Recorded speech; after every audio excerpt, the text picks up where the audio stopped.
That's right! Greetings, fellow armchair Imagineers! Tiki here! And Blue Dragon 5. And welcome to the show where we wax poetic about the movies we see on a month-to-month basis. It's time to crack open our movie memoirs! All right, that's right, Dragon. Welcome, one and all, to Movie Memoirs for March 2022. We're a little bit behind schedule, so let's just jump right into it, Dragon. Let's get to the news. So, of course, we always start things off with some passings. We've had some really big ones this month, unfortunately. So, Dragon, why don't you take the lead on that? Yes. So I guess first and foremost, we lost a Hollywood great. We lost a lot of Hollywood greats, obviously. Yeah, definitely. I would honestly, say all all four of four these were- guys in their own yeah. right are icons. That's what I'm saying. But this one was more like the producer of Hollywood. I mean, the good producer of Hollywood. We all know the bad producer of Hollywood. This is the good producer of Hollywood. Alan Ladd Jr. Seriously, you remember Alan Ladd Jr., don't you? Of course. Yeah.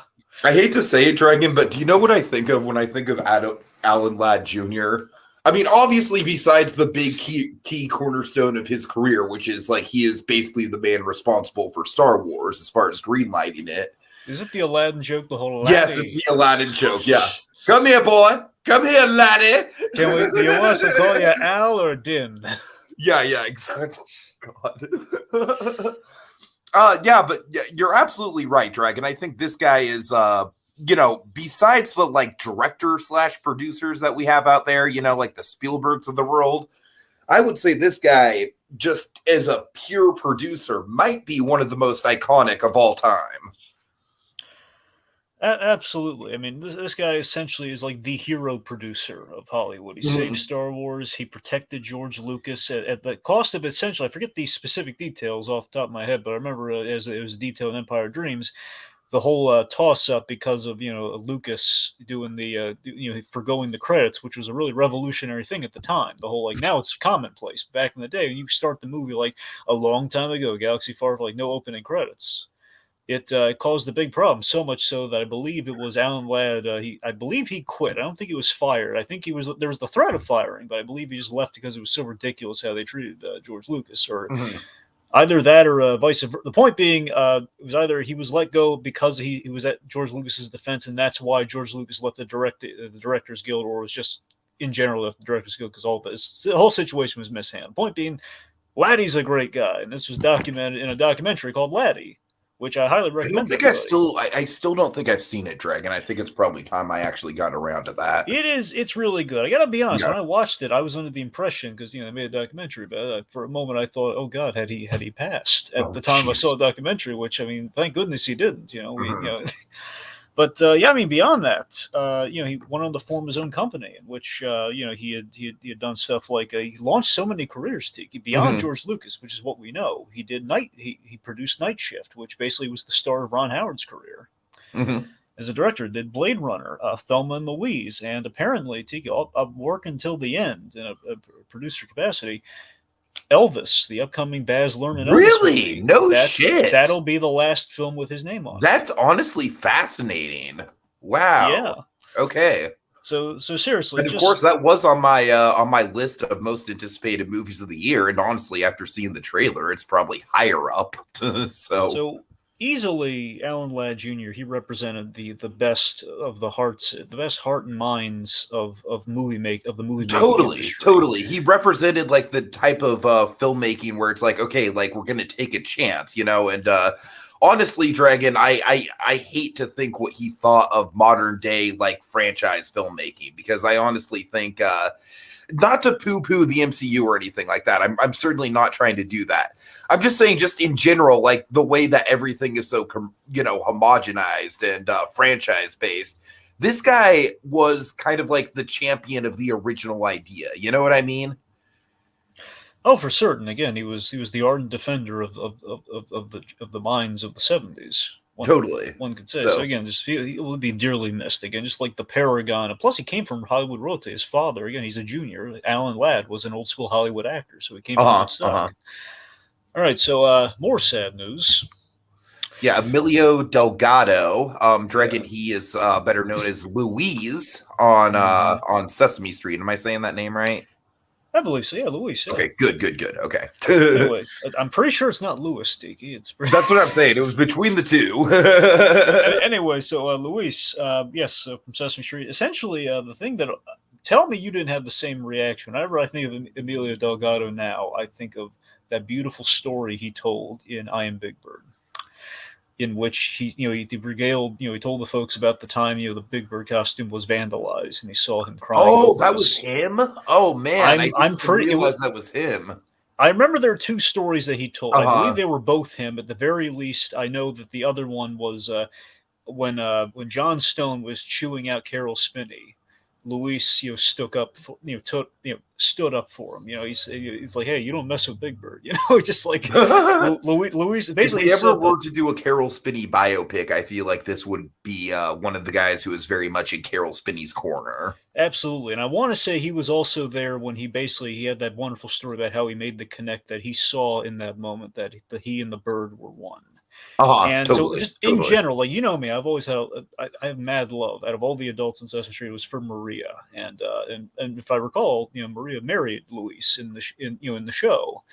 And it was the point being, in the way that she was the mother figure towards Big Bird, with all the stories we got from I Am Big Bird, I'd like to make the leap that he was kind of the father figure of Big Bird. Sure.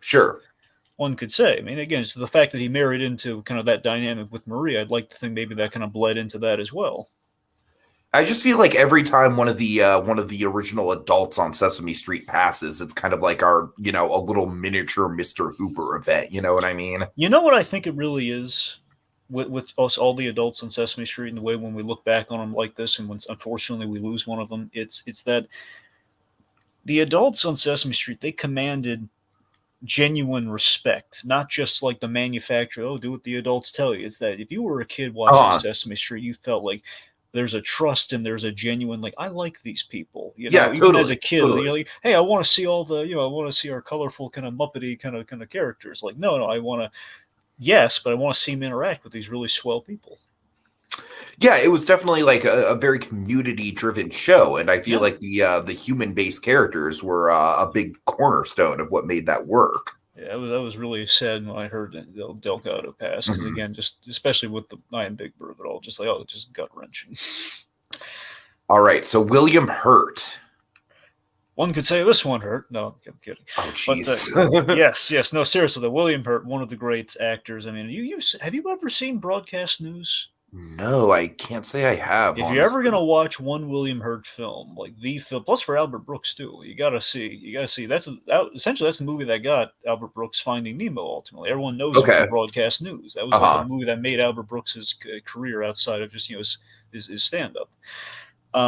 Yeah, so broadcast news, essentially it's three reporters kind of working their way up at this news station, and William Hurt's the main character, Albert Brooks is the supporting character, and Holly Hunter is debatably the other main character along with William Hurt. And essentially, William Hurt, he's kind of pulling some Saul Goodman tactics in the Oh, nice. in the newsroom to lift his career. Anyway, that's the movie that made William Hurt's career truly as well. And of course, I think you and I, we also know him as a certain Marvel character. Thaddeus Thunderbolt Ross. Yep. Of course. Yeah, it's kind of crazy how they were he'd been absent from the MCU for a long time, but they were really kind of like bringing him back into the fold like full force.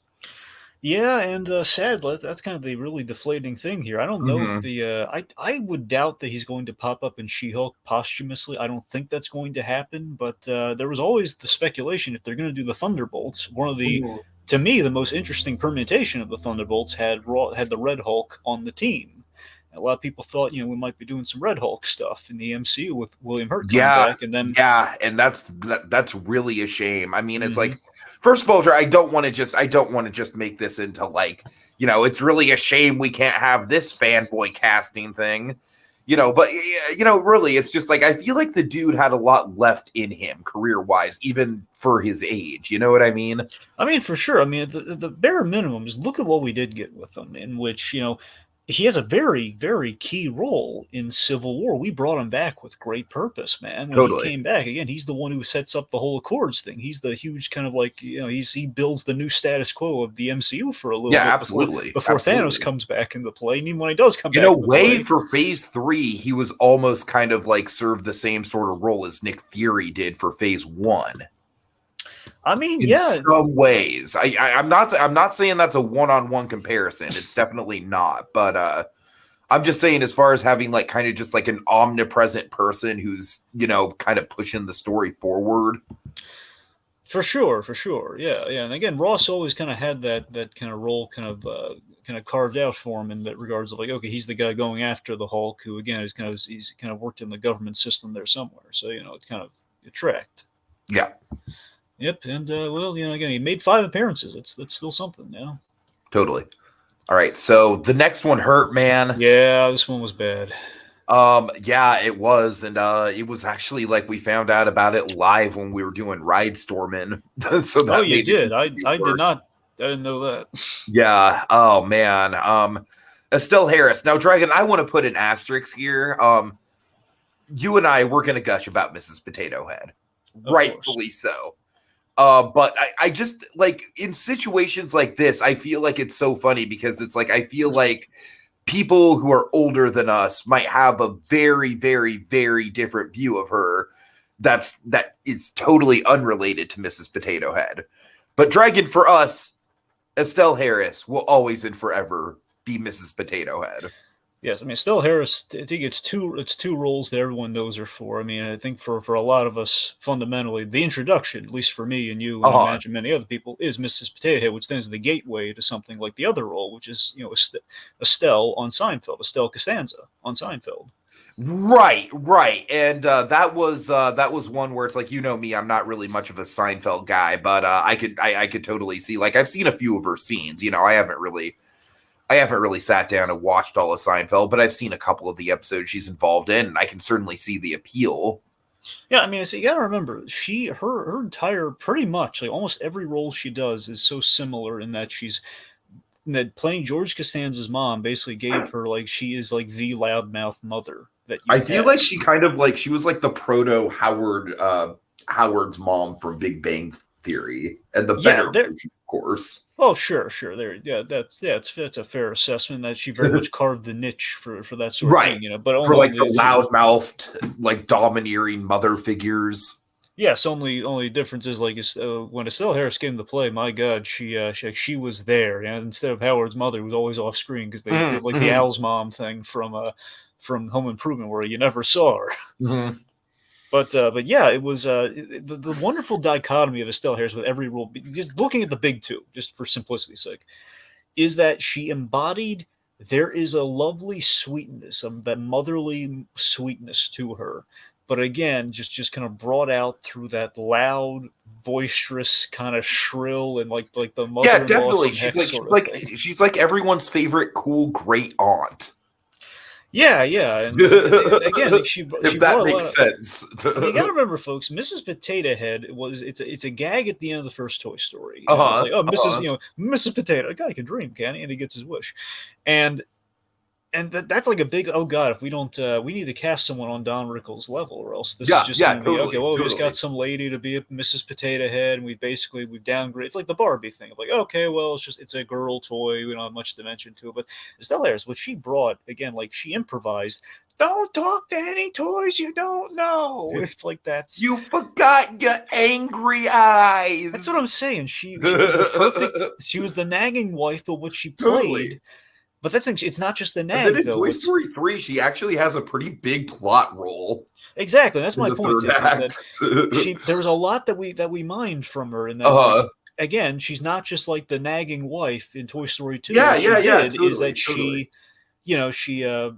she was in honeymoon mode because she was freshly paired Mr. Potato Head. She truly loved that hunk of plastic. Yeah, I mean, like I feel like it's kind of like.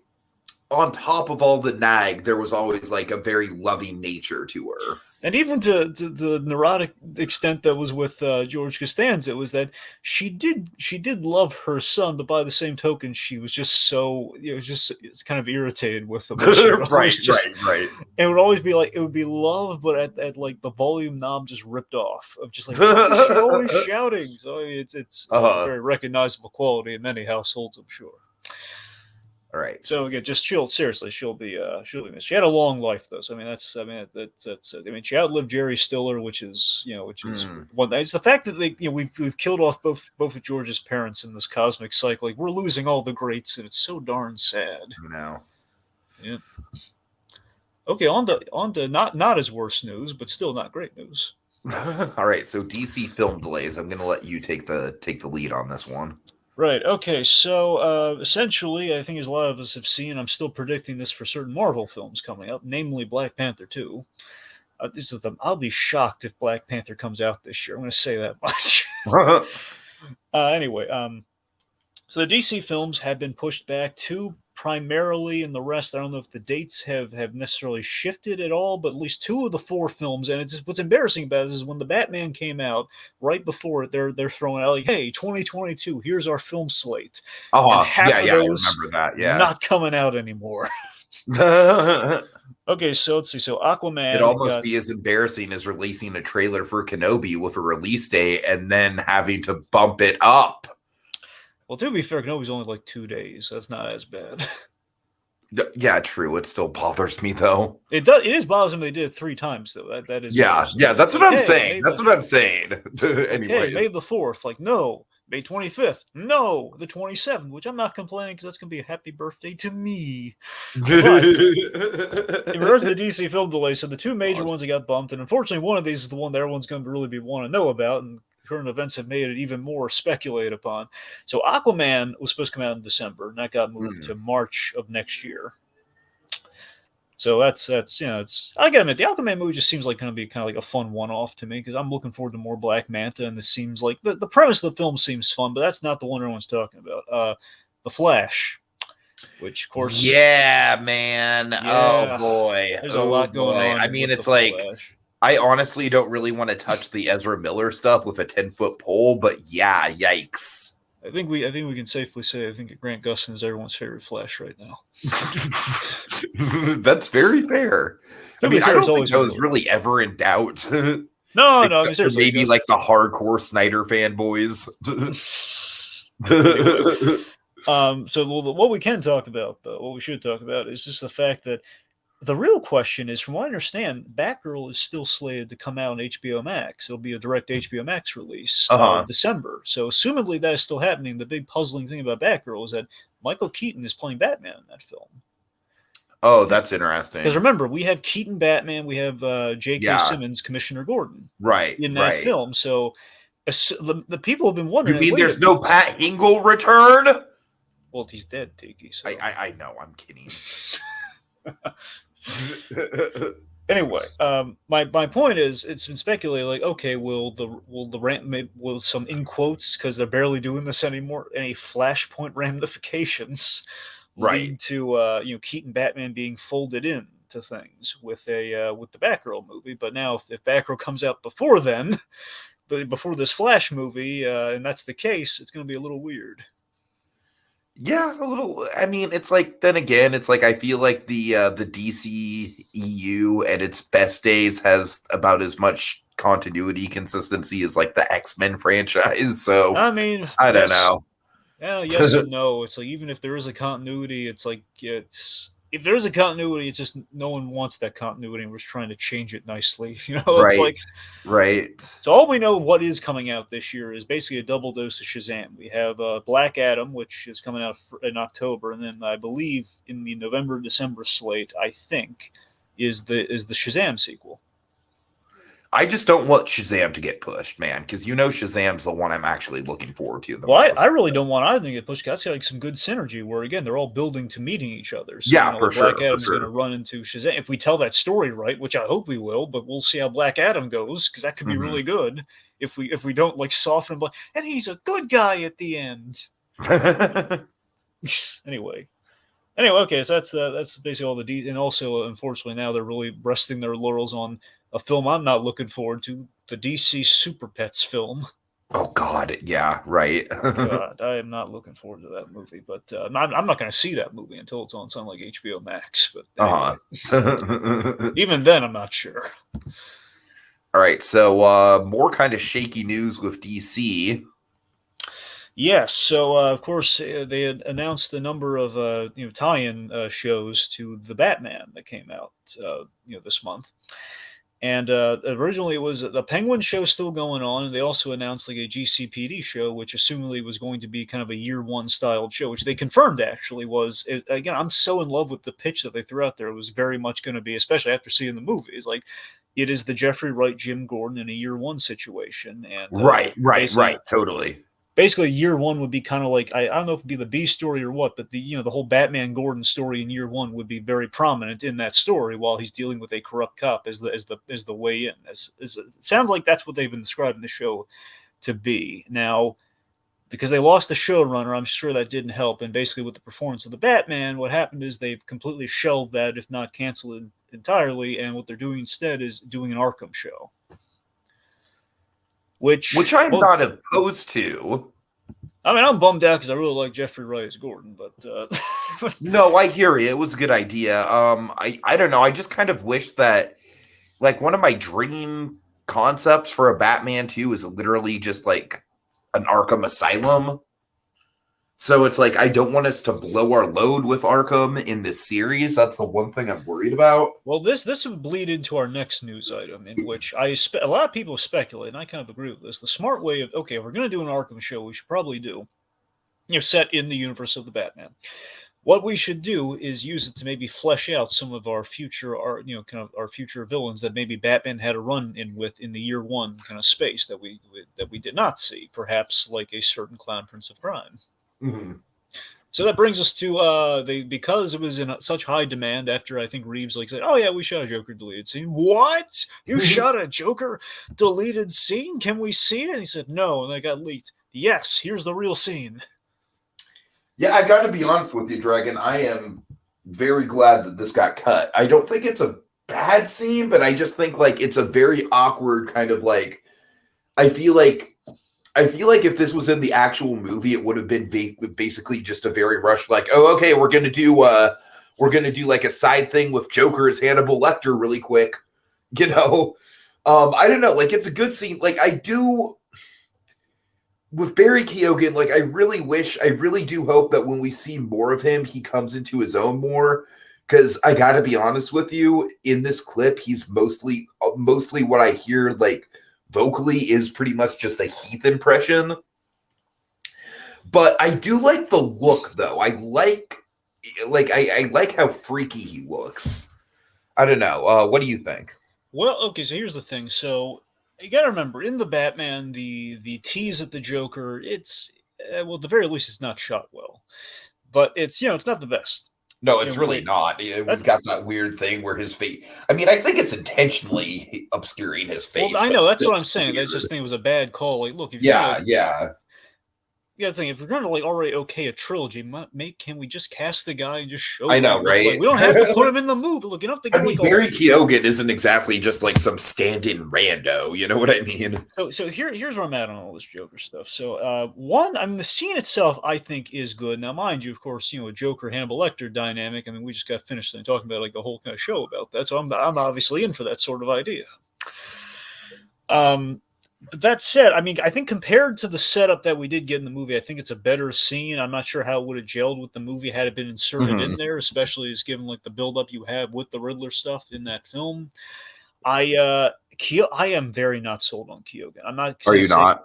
The look is not helping at all, mind you. I need more from the really make an informed opinion. Yeah. And I'm saying between these two Joker scenes, like we're barely showing them. We're going out of our way just to show I'm worried it's going to be like a Leto situation where it's a good casting call on paper, but it just doesn't translate well. I mean, the only thing that's strengthening this compared to what we saw in the glimpse of the movie is that, at least I have a better. I love establishing, just the Hannibal Lecter. Well, okay, that he's had they've had their interaction in year one. We had I like, the think it could reservoir. definitely work. I just think like if this was the only scene he was in within the Batman, I think it would have been a little bit shoehorned. Quite possibly, but I think I would have liked it more than the one that we did get. Mm-hmm. That said, though, what's really not selling me most on Keoghan. One, I'm not crazy about Keoghan. I liked him in Dunkirk, but I just have not been like, he's okay in Eternals, but Eternals had so many other problems that kind of compromise what he could have done. The killing of a sacred deer. Wait, is it a killing or the killing? Oh God. I'll take that as neither. Okay. No, you cut out there for a second, Dragon. What did you say? Is it a killing or the killing of the sacred deer? I'm pretty sure it's the killing. I'm not sure. Anywho, well, I have to take your word for that because I'm not liking the Reeves just keeps on saying like, no, it's not like realistic chemical burns. It's it's a skin condition. Like, I love that we're trying to make him look like Conrad Veidt, the inspiration for the Joker, which is the man who laughs. The Conrad Veidt man who laughs thing. That's a good idea, but I think like, look, just give him like the scars and give him maybe a more realistic chemical burn. Don't just say it's like don't go out of your way just to complicate it. All right, just like go with the realism. Don't say and he has this skin condition which may or may not actually manifest like that. And even if it does, he looks like crap. That's the ugliest Joker I've seen. Like, I know he's going to be a little, like even the Heath Ledger Joker looked better than this guy.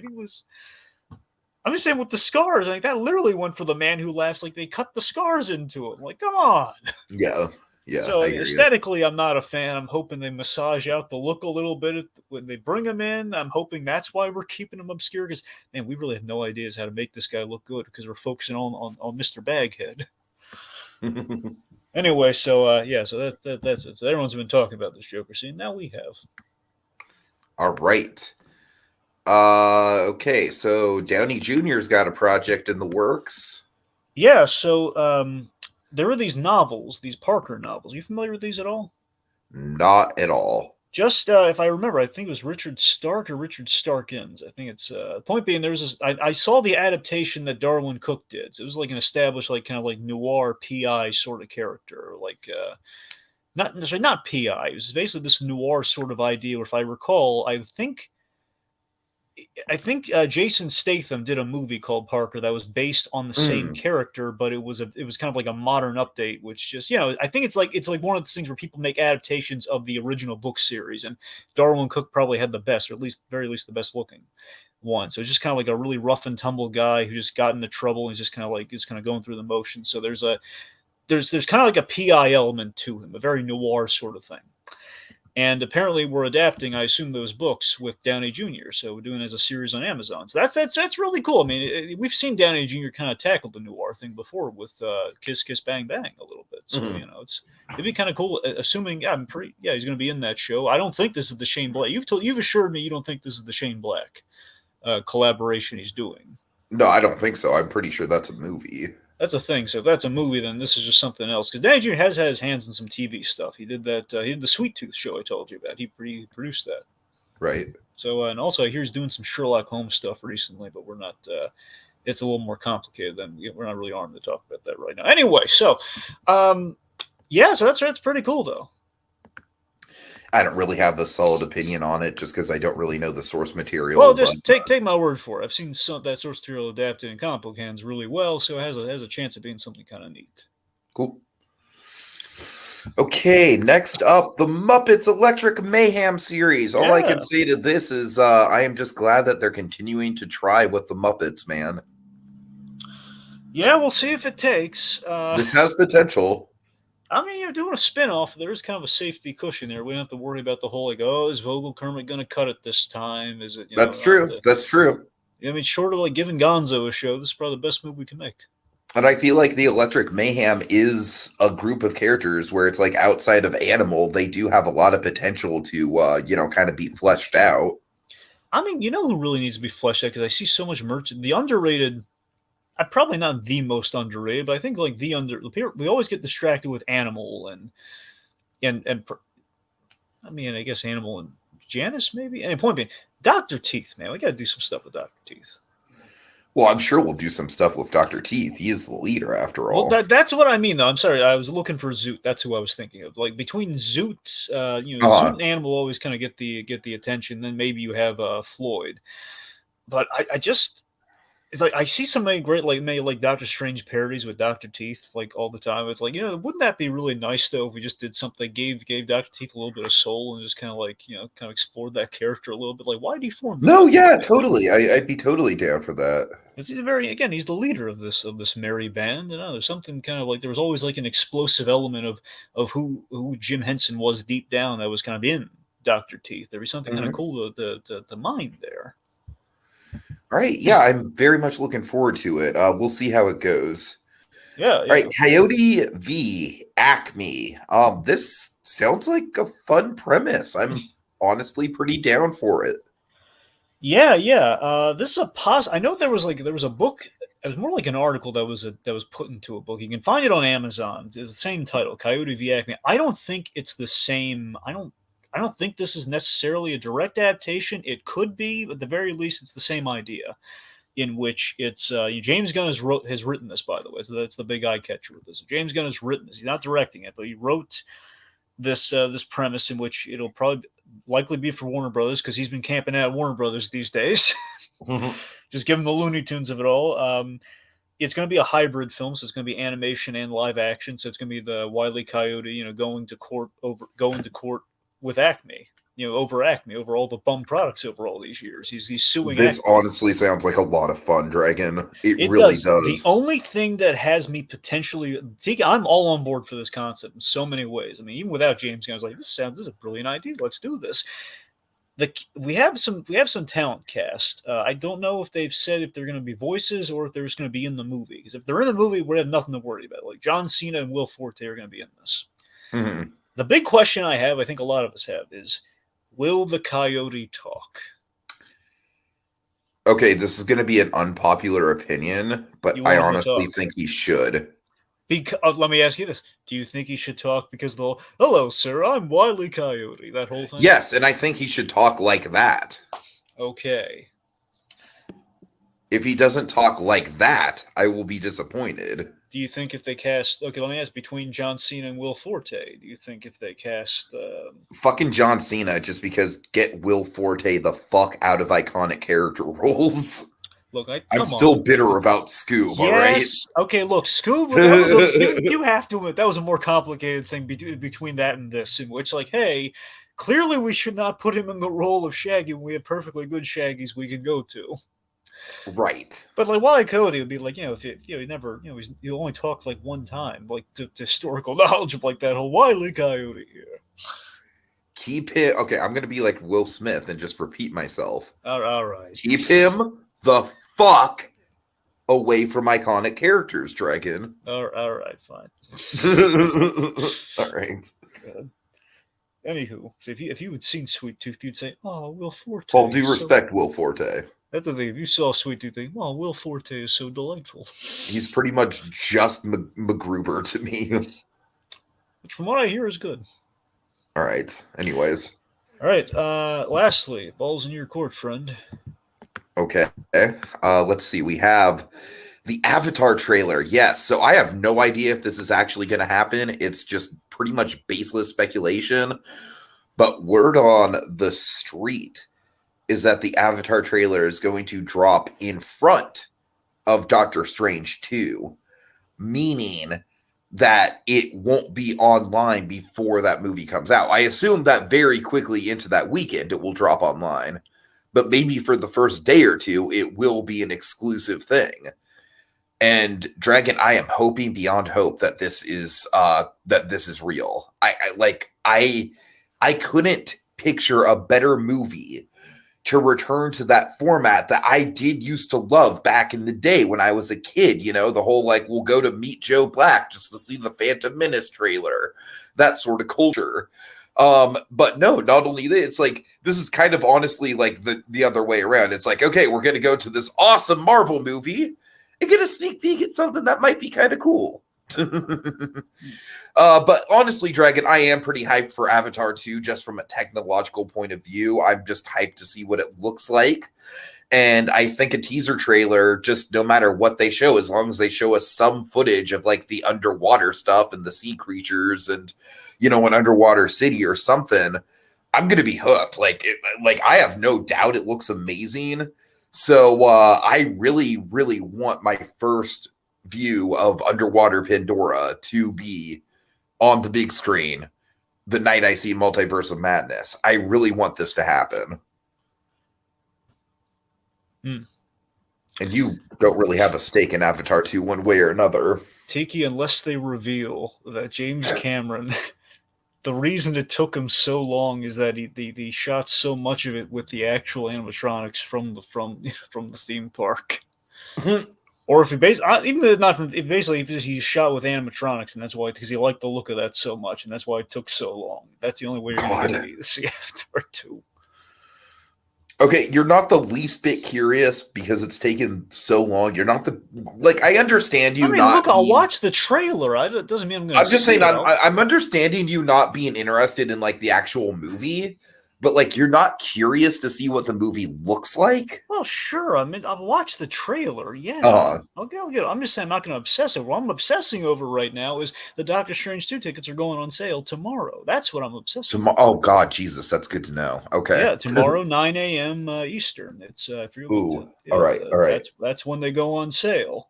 Mm-hmm. Anyway, beyond that, I will say this though, just because you brought it up. Seriously, I told you about this on Memoirs once. Meet Joe Black, decent movie. I believe it. Anthony Hopkins, very good in that film. Brad Pitt's not bad in that film. Anthony Hopkins, always wonderful. Okay, so without further delay, folks, let's get to the March 2022 movies. And Dragon, the Batman, the Batman. Okay, it's not it's not the Bat. It's like it's the Bat. Oh, you're right. It's the Batman. It's the Batman. All right. I gotta be honest with you, Dragon. I like this movie a lot. I love it aesthetically. I love Robert Pattinson. Robert Pattinson is probably my favorite Batman. Not my favorite Bruce Wayne, but probably my favorite Batman. I got to be honest with you. I'm at kind of like an 8 out of 10 with this one. I definitely don't think it's higher than The Dark Knight. I'm like, I was never quite there, but I like thinking about it more and more. I think it does kind of just extend its welcome a little too much. It's just a little bit too much of the same thing kind of drawn out. I really wasn't a fan of how drawn out the Selena Kyle stuff was. But I mean, overall, it's just an aesthetically brilliant movie, and I dig Matt Reeves as a director, and I'm very curious to see where he goes next. I would love to see his take on locations like Arkham Asylum. So, this is a net positive, to be sure, and I am glad that so many people are stoked on it, especially because of how grim it is. But yeah, Dragon, I'm just not in that crowd that thinks it's the best Batman movie ever. I firmly think that The Dark Knight is a notch above it. Right. So yeah, this I gotta admit, this the Batman coming out, this Matt Reeves trilogy shows a lot of promise with this film. It's kind of like, okay, here's like just kind of a taste of what he's gonna do. Again, I'm in agreement with you in terms of I'm not blindly saying this is the best Batman movie ever. It's because there are a few things I'm iffy on. Again, just in terms of like the story itself, just kind of mainly with the whole third act kind of shift that we make. I've always it's not that I don't dislike the third act at all. My favorite stuff's in the third act, just like making the shift. Yes, between the absolutely. You and I gel on that. that's the frustrating thing. If we just bridged them better, we'd be in such better shape. The scene in the third act that really kills it for me. The more and more I think about it, I'm really not a fan of the interrogation scene, Dragon. Really? I mean, I think there's a lot of stuff that works with that scene. I just think Paul Dano's performance just doesn't work. I don't know. Like the Ave Maria shit is just way over the top for me. It is. The more I think about it, it's like, okay, like I love the tension in that scene of like, does he or does he not know that Bruce Wayne is Batman? That's great. That's great. But when he goes into Ave Maria mode, man, it kills the tension for me the more I think about it. All right, anyways. So I concur in that this is not the movie's good. It's really good, but it's not, a game. I don't think it's game changing like the Nolan Batmans quite yet. But I will say this though in his favor, probably the most comic adapted, most comic book. The most comic book stuff adapted in a live action Batman. Absolutely. Absolutely. Like the most like comic book feeling Batman movie that we have made. I'll say that much. And that's the thing, we look at like we have like Long Halloween primarily, it's like kind of one a piece with the Nolan films. Like, okay, here's year one, and then we have Long Halloween. So that's kind of how that goes. And then we have, then you have kind of a combo of Nightfall, barely, and then mostly No Man's Land. That's kind of what you have with Dark Knight Rises. So there's a lot of blends and a lot of influences in here. Clearly, Pattinson is a great Batman. His Bruce Wayne needs work, but we won't really know if it's a him problem or if it's a story problem until the sequel. That's the thing. We need to see the sequel. See, okay, is this part of a plan with an arc and everything? Is Bruce Wayne gonna be more in the forefront intentionally, and he's gonna do good at that, or are we in really bad shape with him as Bruce Wayne? Yeah, I hear you. Because the Bruce Wayne stuff is not good in this film. But I keep making this point, but I think he's intentionally. I know, and Tiki, I'm saying we won't know until the next one. You might be absolutely right. We won't know for sure. Like one of the things I really love about his performance is the fact that his Bruce Wayne is basically a shattered fucking shell of a human being. Yes. Yeah. All right. Anyway, so again, I like the plot. And I love the Riddler's MO. I love, of course, the bomb. The bomb scene is great. The whole bomb collar thing. It's wonderful. I think ultimately, the third act is, as I said, it's fun. It just doesn't connect. But primarily, what I want to hit though is that while the third act ultimately, mainly the end of the film, suffers from multiple endings, some of those beautiful Batman moments captured on film. Well, yeah. I mean, we all know the one, which I think is going to go down. Like, if there's anything that's going to go down in this movie, is like a kind of like a put it, like frame it, put it in a museum type of like, yeah, that's what Batman is. It's going to be the torch moment. I mean, genuinely moved me practically to tears in the theater watching. I feel you, and I'm not even that hardcore of a Batman fan. And again, even the scene after that again puts the movie just had a moment that should have been credits, and then we just have two extra endings. Like, okay, Joker set up, and then then like, okay, well, there's the lady. Mm-hmm. So anyway, that's but yeah, on the whole, the Batman did live up to the hype, just not quite the Hall of Famer yet. We got 2 movies left, so maybe that'll change. But it was a great start. Okay, next up, Turning Red. This is a movie that's honestly growing on me the more I think about it.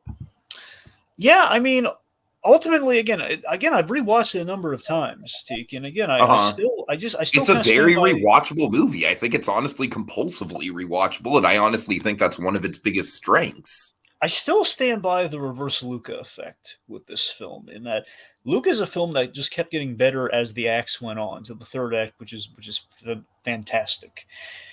And in the case of Turning Red, I think Turning Red's at its strongest in Act 1, and it just kind of like we kind of lose a little bit as we go forward to that. Like, there's a lot of pandas, a little too many red pandas. I honestly think the only major flaw in this movie is the fact that there are like they pull the Shazam thing, and it's like, all right, the whole family's pandas now. I mean, that's the thing. I will give the other stuff a break, but then only multiple. We had like a big fight in the third act. I don't need. This is a mother-daughter story. We don't need a fight in the third act. What are we doing? I feel like if the mother and daughter story was still the kaiju stuff, but it was more focused on the mother and daughter without the other family members, I think that would have made it a little bit more palatable. All you need is grandma. You don't need the aunts. Yeah, I hear you. That's all you need. It's Madame Gao. Yeah. Madame freaking Gao. Yeah. What more do you need? But yes, of course, Domee made her directorial debut with this. And by the way, I don't know if you heard this, breaking news with Domee. She got promoted officially into the Brain Trust. Essentially, she is. Nice. She's like a wrong under doctor with the rest of them. So it's like her, Andrew Stanton, Dan Scanlon, and there's trying to remember who else, but those are the main three that spring to mind. Awesome. I think Pete Sohn. Yeah. So again, this has been going really good for her. And again, I've used the comparison with Turning Red in that it's a little bit, while it is good, it's still, I don't take away anything. I think this film is extraordinarily well made, again, until that multiple panda thing. And I just think there's I keep using the Little Mermaid comparison where I adore the artistry of the Little Mermaid. But, ultimately that's not a film I would go back to because it's not really a film for me. And I think it's the first time I've ever run into this with Pixar. It was a film I can respect the heck out of. I can like a lot of things about it. I love Ming Lee as a character. What Sandra does with that character. I love that whole friend group. Yeah, and the parents and the friend group. Yeah, it's all great. So there's so many things I love about this film. It's just one that I feel like I don't think I'm going to end up like raving about this like Luca, but I would say they got a lot right with Turning Red. I honestly think it's better than Luca. I don't know. I don't think I'd go that far. I honestly think I find the flaws in Luca's first act a little bit more heinous than the flaws in Turning Red's third act. I don't know. Luca does not really. I don't even think it's more of a taste thing with you with Act One. I guess so. But I don't know. I'm just saying, like, the first act in Luca feels really disconnected from everything else for me. Yeah. It's like, okay, they're randomly farmers, which they did on The Good Dinosaur, and they're mer people. But again, it's the Italian countryside. They have farmers. It's the undersea version of the Italian countryside. You saw this in The Godfather, man. Come on. All right, anyways. Literally, it's the whole thing. It's like, we got to send him away. It's the whole, anyway. Dragon, I'm just saying the farmer thing was a bad omen, all right? It was a bad omen. What do you have against the horticultural industry? That's my question. The Good Dinosaur. So what? All right. Let them farm. Why can't they farm? Oh, God. Okay. Let them grow stuff. Dragon. All right. Let's not dwell on this. Okay. Point. Anyway, so Turning Red, it was good though. Turning Red was certainly was a good film. Yeah. All right. Next up, The Atom Project, which I honestly think is a pretty underrated little movie. I think it's a solid little sci-fi action adventure romp. It feels like it reminds me of something out of the 90s in some respects. Yeah. It's of course the second collaboration with Sean Levy. Again, I keep going back with this film is that I love that there's a lot of personal like self-reflection on Ryan Reynolds' part in this film. A lot of things tailored towards Ryan Reynolds' experience and kind of the roles that he's played and kind of elements of himself, and very much the kind of a guy dealing with the guy dealing with anxiety and kind of a little bit of self-loathing like we all have. If you were in a room with your childhood self, you saw all the mistakes, you'd be pretty glib with them. And that was very well represented. I think Reynolds is hilarious in his dynamic with the kid, who, by the way, again, this kid again so the best directing in the film from Sean Levy, just wonderful, because you absolutely buy that kid as young Ryan Reynolds without hesitation. I mean, the worst thing I can say about the film is not only a bad thing, because it fits into that 90s movie mold you kind of laid out there, is that, villains, a little underwhelming. Yeah, for about sure. It, just very much like kind of it's a walking mustache. And it's a Catherine lady. Keener is not on her A game. Yeah, I like seeing Catherine Keener, but she's not on her A game. Of course, I love seeing her in Kidding most of all. Uh-huh. But so it's I'm also mostly thinking of Get Out with her as a villain. That's her on her A game. Oh, sure. So again, third act, like a lot of magnets, which again, Ryan Reynolds even liking working in magnets into those third acts. So magnets. Oh. Also, again, just our supporting cast. Everyone was really well cast. Mark Ruffalo. Mark Ruffalo, I think, really stands out. Like the more and more I think about the film, he really is the heart of it. Yeah, the perennial experience is really strong in this film. It was really well represented, even with Jennifer Gardner too. Like we had the whole, don't give your mother the side hug thing. It was adorable. So yeah, Atom Project was a lot of fun. It was a win for Netflix in their releases. I think the more memorable Netflix release. Oh, I very much agree with that, because Windfall was super disappointing to me, Dragon. Really? Did you watch it? Yes, I did. Okay, yeah. For me, I was hyped about this because Jason Segel hasn't been in much in a while. And you know me, I am a Plemons fanboy, man. And Plemons absolutely carries this movie. It was Jason Segel I was disappointed with. And this movie, I think the main problem with it for me is that the pace was fucking glacial. You know, I gotta be honest with you, I am utterly shocked that you did not like this film. I don't know what to tell you. I mean, it's I honestly think it was kind of a wasted opportunity in some respects for me personally. I think that it makes a good first impression, Dragon. It does. It does. I just think the problem with this movie is that it drags on and it kind of just drags its heels. And by a certain point, you're just kind of like, all right, like, what are we doing here? I don't know. Like, I think the initial setup is really fun, and Jesse Plemons is very, like I said, he carries the movie. Like, he carries a lot of movies. I love Plemons. I really think Plemons is one of our national treasures right now when it comes to the acting world. But I think the other two characters in this movie are just kind of like they're not bad, but they're just kind of there, and I don't like, they're just very wayward, and the plot is very wayward. There's not really a lot of plot to speak of. I don't know. I just didn't vibe with this, man. This had a hard time keeping my attention. I mean, I thought, I kind of read it as like, I thought it was an impressive bottle movie on Netflix. I really did. I like how I mean, that's what it was going for. It was going for the bottle movie vibe, to be sure. My problem with it is it just dragged as far as pacing goes. There was a really good crew on this too. Like, did you know the kid who directed this is Malcolm McDowell's son? No, I didn't know that. Yeah, yeah. Yeah, it's McDowell's son, and he's married to Lily Collins, and that's why she's in the movie. Oh, nice. And also the guy who wrote Seven, Kevin Walker.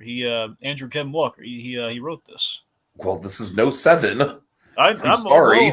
I'm well aware of that. I just thought you might get a kick out of that, just giving you the whole. Anyway, okay.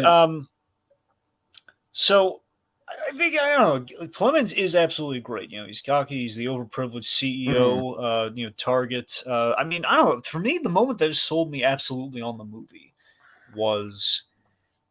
So we have Jason Segel's character, who's the robber. He goes through the house and he finds the hidden gun, and he asks him, "Okay, do you have any? Or are there any guns hidden in the house?" And Plemons says, "No." That tells me everything I need to know about this movie in one moment. It's like, okay, Segel knows this guy's lying to him. This guy's not to be trusted. It is good. It is a decent kind of. Like I said, I really do think it comes down to a pace thing. Pace is a big thing with me. I don't know. I mean, look, you might be right with the pacing, but I still think the destination was worth getting to, and I like the mounting tension. Yeah, I admit that when we brought the gardener in, that got really good, though. When we brought the gardener in. Sure. That's what I'm saying. You're right, though, in that the whole day-night thing, it would have been nice if we shortened it to a day, but then we need the gardener, so it needs to be morning. So that's kind of the compromise I think they made, which extended the runtime. It's just, I like the tension in the question of questioning the motives, and then the introspection that comes from that, and all that sort of stuff. Just these three flawed people stuck together in this hostage situation for a day. I mean, I don't know. I really like the construction of this thing. I thought the performances complimented. Again, I feel like for me, I like the premise better than I like the execution. But again, kind of, they say points for subjectivity. Yep. All right. Oh boy. All right, Dragon. I saw a little movie called X. This is the most recent A24 horror movie. And unlike most A24 horror movies, which go for the artsy kind of cerebral sort of aesthetic, Dragon, this is pure 70s sleaze. But it's still artfully done, and it's still really well directed, and it kind of reminds me of a great Tarantino movie. Dragon, I love this thing. Easily my favorite movie of the year so far. Not even close. This thing is a great, it's a great throwback to 70s slashers, which I'm honestly not even that big of a fan of. But what they do with this, Dragon, it's a really twisted premise.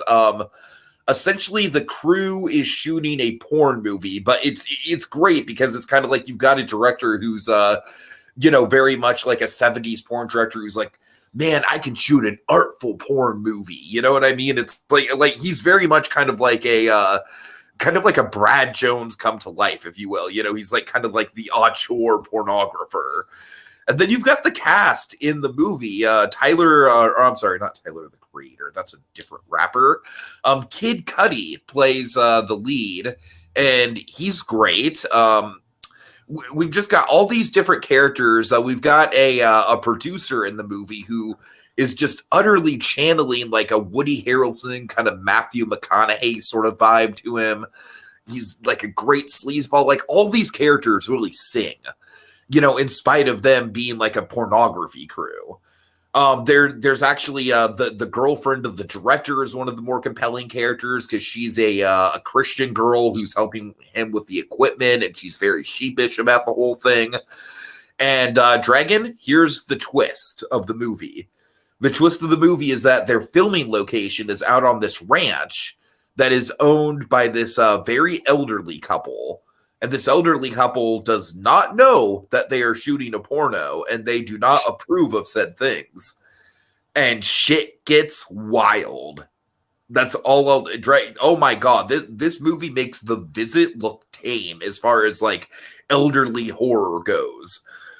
There is some gnarly shit in this movie, but it's all so fun. And I honestly think on some level, it's kind of like instantly iconic just because I feel like some of the shots, some of the kills, the characters, the characters are easily the most likable characters I think I've ever seen in a slasher movie. I mean, this thing is a slam dunk for me, man. And I really want to go back and check out some of this director's other work. So yeah, definitely the best film of the year for me so far. Again, I know you're not a horror movie guy, and I am, but it's definitely the first movie I've seen this year where it's like, all right, like that's in contention. Like that could be in my top 5. The Batman might be in my top 10, but this is a top 5. All right, what's next, Dragon? Lucy and Desi. You didn't get around to seeing this, did you? No, I didn't. Yeah, so this is the documentary that Amy Poehler did on Amazon. So it was kind of like the idea was to be kind of like a combination piece in which you'd have you'd have, sorry, I'm just trying to remember the being the Ricardos, and you would have Lucy and Desi just kind of be like capitalizing on the love fest that movie's getting, which was kind of petered out a little bit, but you get the idea. But yeah, Amy Poehler though, lifelong Lucy fan, of course. Women in comedy, very very passionate subject for, and again, this is what Amazon should have led with between those two films, very clearly, Tiki. Yeah, it's ultimately it's it's a passion project for. It was very well done. It's basically very much framed like a love story between Lucy and Desi, and just kind of everything that they built. Kind of went through everything. But what was really special about this is that they, again, that love story component. Like when we get to the final days, stuff about the final days of Lucy and Desi, it's really powerful stuff. It's like really touching. Like when the scene when they talk about Desi Arnaz's passing is just so darn romantic and just beautiful how that all worked out. But it's something. I mean, I was eager to rewatch after I saw it. It was very well done. It was a strong documentary contender. It kind of told you everything you wanted to know in that Aaron Sorkin film, but just kind of like presented a little finer. Yeah. Cool. All right. So let's see. I watched. What did I watch? I'm sorry, I lost my place here. The Lost City. Fitting. Yes, it's very fitting you lost it because. All right, Dragon. This is a really solid kind of like 7 out of 10 adventure movie, and I don't use 7 out of 10 in like a demeaning way. I honestly feel like Hollywood needs more of these kind of like, B-tier action movies. I really like this one a lot. I think Channing Tatum and Sandra Bullock, they have really good comedic timing with each other. As far as like the chemistry goes with the romance stuff, it's honestly super awkward just because of the age gap. I'm not going to lie. I don't buy these two as a romantic thing. I just don't. That being said, Brad Pitt, a blast, an absolute blast. His character's not in the movie for very long, but the screen time we get of Brad Pitt is honestly like it might be one of his top 5 most memorable roles. Honestly, I mean that. Like he absolutely steals the show for the scenes he's in. Fucking Daniel Radcliffe is just like Dragon. He is taking. I've used this analogy before, but he's not just chewing the scenery, Dragon. He's taking ice cream scoops out of the scenery and just hauling them into his mouth. I mean, Radcliffe is so fucking fun in this movie as the villain, as the bad guy. And that's a great role reversal. At the end of the day, Dragon, this movie's like nothing special in terms of plot. It's the type of movie where it's like you'll pretty much know where it's going to end up as soon as it starts. But I do like the gimmicks in it. You know, I like the fact that Sandra Bullock is a writer who has this, this really dumb franchise with the, the Fabio style male lead, and Channing Tatum is the cover model for that novel series. So I feel like that's a fun character dynamic. Like I said, I really do feel like the age gap thing is probably the only reason why I can't really get behind them too much as far as the romantic chemistry kind of deal. Like I feel like through most of the movie, Channing Tatum just kind of like has a puppy dog sort of affection for Sandra Bullock and mostly just wants to make her proud, which is honestly like more of like a surrogate son sort of thing. So you can imagine like the romance stuff just doesn't really work. Honestly, the age gap doesn't bother me at all with that. I don't think that's necessarily. I don't know about that. Have you seen it? No, I haven't. I've seen the trailer for it. I don't know. I don't know. I'm just saying, like in the context of the movie, like he's very much like very sheepishly, just like I don't know. I just think the romance was probably my least favorite element of it. I think what really worked about this was the adventure, was the comedic timing. Dragon, like I said, it just feels good to see like a B tier Hollywood movie with real location shooting, real stunts. I feel like some of the action in this movie was actually very well handled, and it wasn't just like the typical fight. There's actually quite a few action sequences with really clever hooks in them. So I would recommend this. I really would. Probably not a theater thing, but I'd absolutely seek it out once it comes to streaming. Okay. All right. And then finally, Dragon, Father, when can I go out on my own and explore the world? All right, how much do you know about this? We might want to say the actual title for the folks. Pinocchio, A True Story. There you go. I know nothing about this. There's so many Pinocchio movies, who can keep track? I don't know. Okay, this is a terrible animated movie that was originally done in Italian, and it was dubbed over for English by the most fucking bizarre voice cast, Dragon. Would you like to know who plays Pinocchio? I think I would. Pauly Shore. Come again? I'm not kidding. I am not kidding. This is a real thing. Pauly Shore. Huh. So this movie is like awful on every level. But Pauly Shore's performance as Pinocchio is so uncanny and weird and fucking funny. And I am worried that with this studio, it might turn into like the animated equivalent to The Asylum, where it's like, oh, let's just get some weird foreign movies and dub over them with like, like notably, like I could see like a Gary Busey or someone popping up in something like, and I don't want this to be a trend.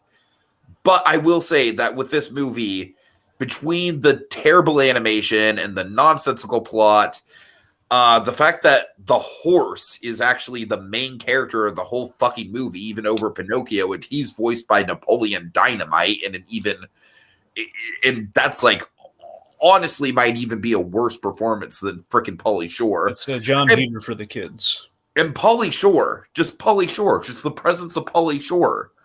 It's insane. This is an insane movie. It shouldn't exist, and I love it. All right, that's about all I can say about it, Dragon. It's nuts. Okay. All right, next up, let's hit some TV, Dragon. All right, let's hit the old clicker. Okay, I'll go first. All right, The Marvelous Mrs. Maisel, season 4. So yeah, I'll admit I was really ticked off. I don't know if they've been. I don't think they had done this ever before with the other 3 seasons. This is the first time I think they did the whole Amazon release thing, which now everyone's basically ripping off Disney Plus, where it's like, hey, we're going to release them one a week, or like at the very least, Amazon I think paired them up. I think they released them 2 a week. I think.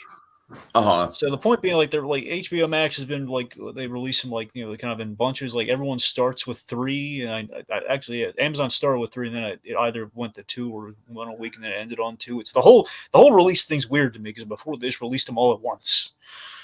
Point being, so that was the first time I had to contend with that. That's why it's on this this month instead of last month when it premiered. Anyway, so I love The Marvelous Mrs. Maisel. Season 3 was a really great highlight in which it was like that's the season where everything's going great for Midge. Everything's going great for our protagonist, female comedian in the kind of the early 60s. Things are going great for her. She's at the top of her career. What could possibly go wrong? Season ends, something really bad happens. And that's where season 4 picks up, where she suffered a major setback in her career, and she's kind of like back to square one and kind of working her way through, but with the experience and everything she's gone through. I think the direction this season was great, particularly with the family conversations. Like, we shot them in a way we've never really shot them before, but with the energy of the dialogue scenes, but we kind of made that visual. Like, there's this argument. They basically have like a big kind of like, they have like a family dinner table discussion sort of thing. Mm-hmm. What they did is they did it on like a Ferris wheel at Coney Island. Looks really good. Interesting. Susie, her manager, played by Alex Borstein, she gets an office this season. Like, her career, basically, as Midge is down, Susie, who's usually always down, like she's always kind of following this crazy lady as her client. She's on the upward swing this season. Things have been going good for Susie. She gets an office. She's like Susie Meyerson and Associates and everything. I'll say like what wows me about The Marvelous Mrs. Maisel is hilarious and fun, and kind of like has that kind of almost that 40s kind of like quickness to it. As much as that it has that going on, it hits the heavy keys so darn well. Like there's some wonderful pathos and emotional moments in the show. Like, there's a very much a strong mother-daughter story with Midge and her mother. They have it out this season. We almost kill off a character this season. It's pretty big, leads to some great acting. The big thing I want to hit, though, is Lenny Bruce. Ever since the first season, they loop in real-life comedians into the show, and they kind of weave them into the narrative. And Lenny Bruce is the legend, is basically her idol of a comedian. Lenny Bruce is that's cool. Lenny Bruce, who's played by Bruno Kirby, who is a great actor. He's very underrated. People need to give this guy more stuff because he is phenomenal as Lenny Bruce. This guy should get an Emmy for how he played Lenny Bruce. Point being, Lenny Bruce is essentially, he was like the edgy comedian of the times, in which basically anything he would say then would be like, oh, it's like we treat it like, like it's like the Aristocats, but really it's like stuff we'd see on Comedy Central today, censored Comedy Central. It's like really tame. Point being, we use him very sparingly this season. Like, he usually kind of pops up like a bad penny. This season we use him very sparingly, and he has like we use him very importantly by the end. So just very, very well done. We explore the burlesque era of comedy. Midge has to work in a burlesque club, which there's never talked about. Everyone's just glazes over the burlesque years. What does it mean to be a woman working in basically a strip club as a comedian? Mm-hmm. So that's it's got a lot of good stuff. So the season 4 was yet another success, and they're building towards a big comeback for season 5 with Midge's career. Oh boy, things are gonna get big next season. Okay, so speaking of comebacks, yeah, South Park had one of their own, Dragon. Did they now?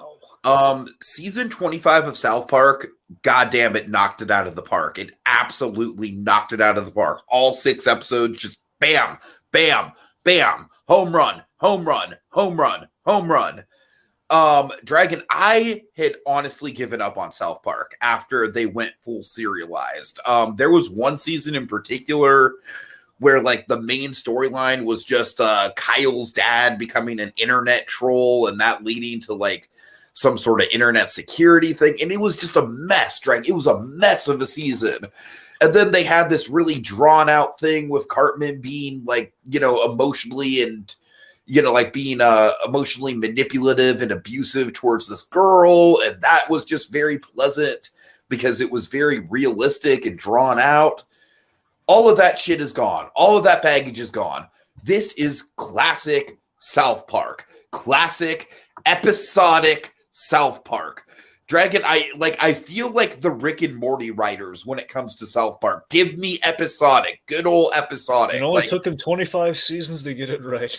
I mean, South Park can do continuity-based stuff. Like, they did the 3-part Imagination Land saga, and that might be the all-time high point of the whole show, honestly. But not the whole season, man. You can't make it the whole season. It just ruins the flow of the show. So, Dragon, I don't want to, like, dig into, like, each individual episode or anything. There's only 6 of them this time around, and there's usually 10. And I found that interesting because that's obviously a byproduct of the post-pandemic specials that we also got. But honestly, like I said, it is very much like all killer, no filler. I found every single one of these 6 episodes to be fantastic. Some of the best the show has been in years and years. It was so refreshing, Dragon. It was so refreshing to just see South Park absolutely on the top of their game again and really killing it with the social commentary. I could go on. I'm glowing about it. South Park season 25 just genuinely kicks ass. I'm actually excited for the future of the show again. Cool. All right. Okay, let me tell you about Reacher. Okay, Reacher season 1. So yeah, Tiki, how familiar are you with like just Jack season Reacher? 1? How many Jack Reacher shows have there been? Well, that's the thing. So there have been movies. I'm familiar with this only in the fact that they keep fucking doing reboot after reboot of the character. Dragon. Yeah, so as far as I know about Jack Reacher, he's basically like, I don't know, like a Jason Bourne type or something. I know next to nothing about him. Okay, so I know barely anything about it. All I know about Jack Reacher is that they did a bunch of Tom Cruise movies on Jack Reacher. Right, so, yeah. So that's the thing. So Jack Reacher is based on a book, which basically gets adapted all the time, mainly by Tom Cruise, which is now no longer the case. So what they did is they finally, apparently after so much time, from what I understand, they like, hey, let's adapt the book like the book instead of like with Tom Cruise. So this is the way. What a concept! From what I understand, like in order to adapt the book, we should adapt the book. Now you got to remember, Tiki, Amazon is really carving a good niche for themselves lately of adapting kind of these usually like Tom Clancy novels and stuff. Well, we'll see how Lord of the Rings goes. Oh, you're right. We'll see how that goes. My point. Ooh. My point is they've adapted less the big famous ones. They've adapted like the niche series, like the noir series and the thriller Good Omens, series. of course. Yeah, exactly. And Good Omens. You have your Good Omens. You got you got stuff like like Bosch, for example, Harlem novels, and you have stuff like that. So this is them kind of in that niche again with the Jack Reacher books. So Reacher. Again, they're Amazon's in general. I think Amazon's been killing it with their shows. Rarely has Amazon really dropped the ball on something, at least in my experience with their shows. This is so again, it's basically like in the books. Apparently, Jack Reacher, he's a huge kind of hulk of a guy, and essentially with the way they've done it here, and quite brilliant. The best analogy anyone could come up with is, what if we took Bill Bixby and mixed him with Lou Ferrigno? It's like, what if Bill Bixby was built like Lou Ferrigno? Okay, that's pretty cool. So that's the thing. He goes to a small town, he helps it out, and basically we've extended that to kind of a mini series of a season. And Tiki, you're gonna love this. The man just goes into this small. Alan Richardson, who played Aquaman in Smallville way back in the day, he's playing Jack Reacher. He's a huge hulk of a guy. Apparently, he just goes to this small town essentially for the blues and for pie, for a slice of pie. That's the whole gist in the whole first episode. Seriously, at the very least. Watch the first episode. See if that great. The first episode just for the pie.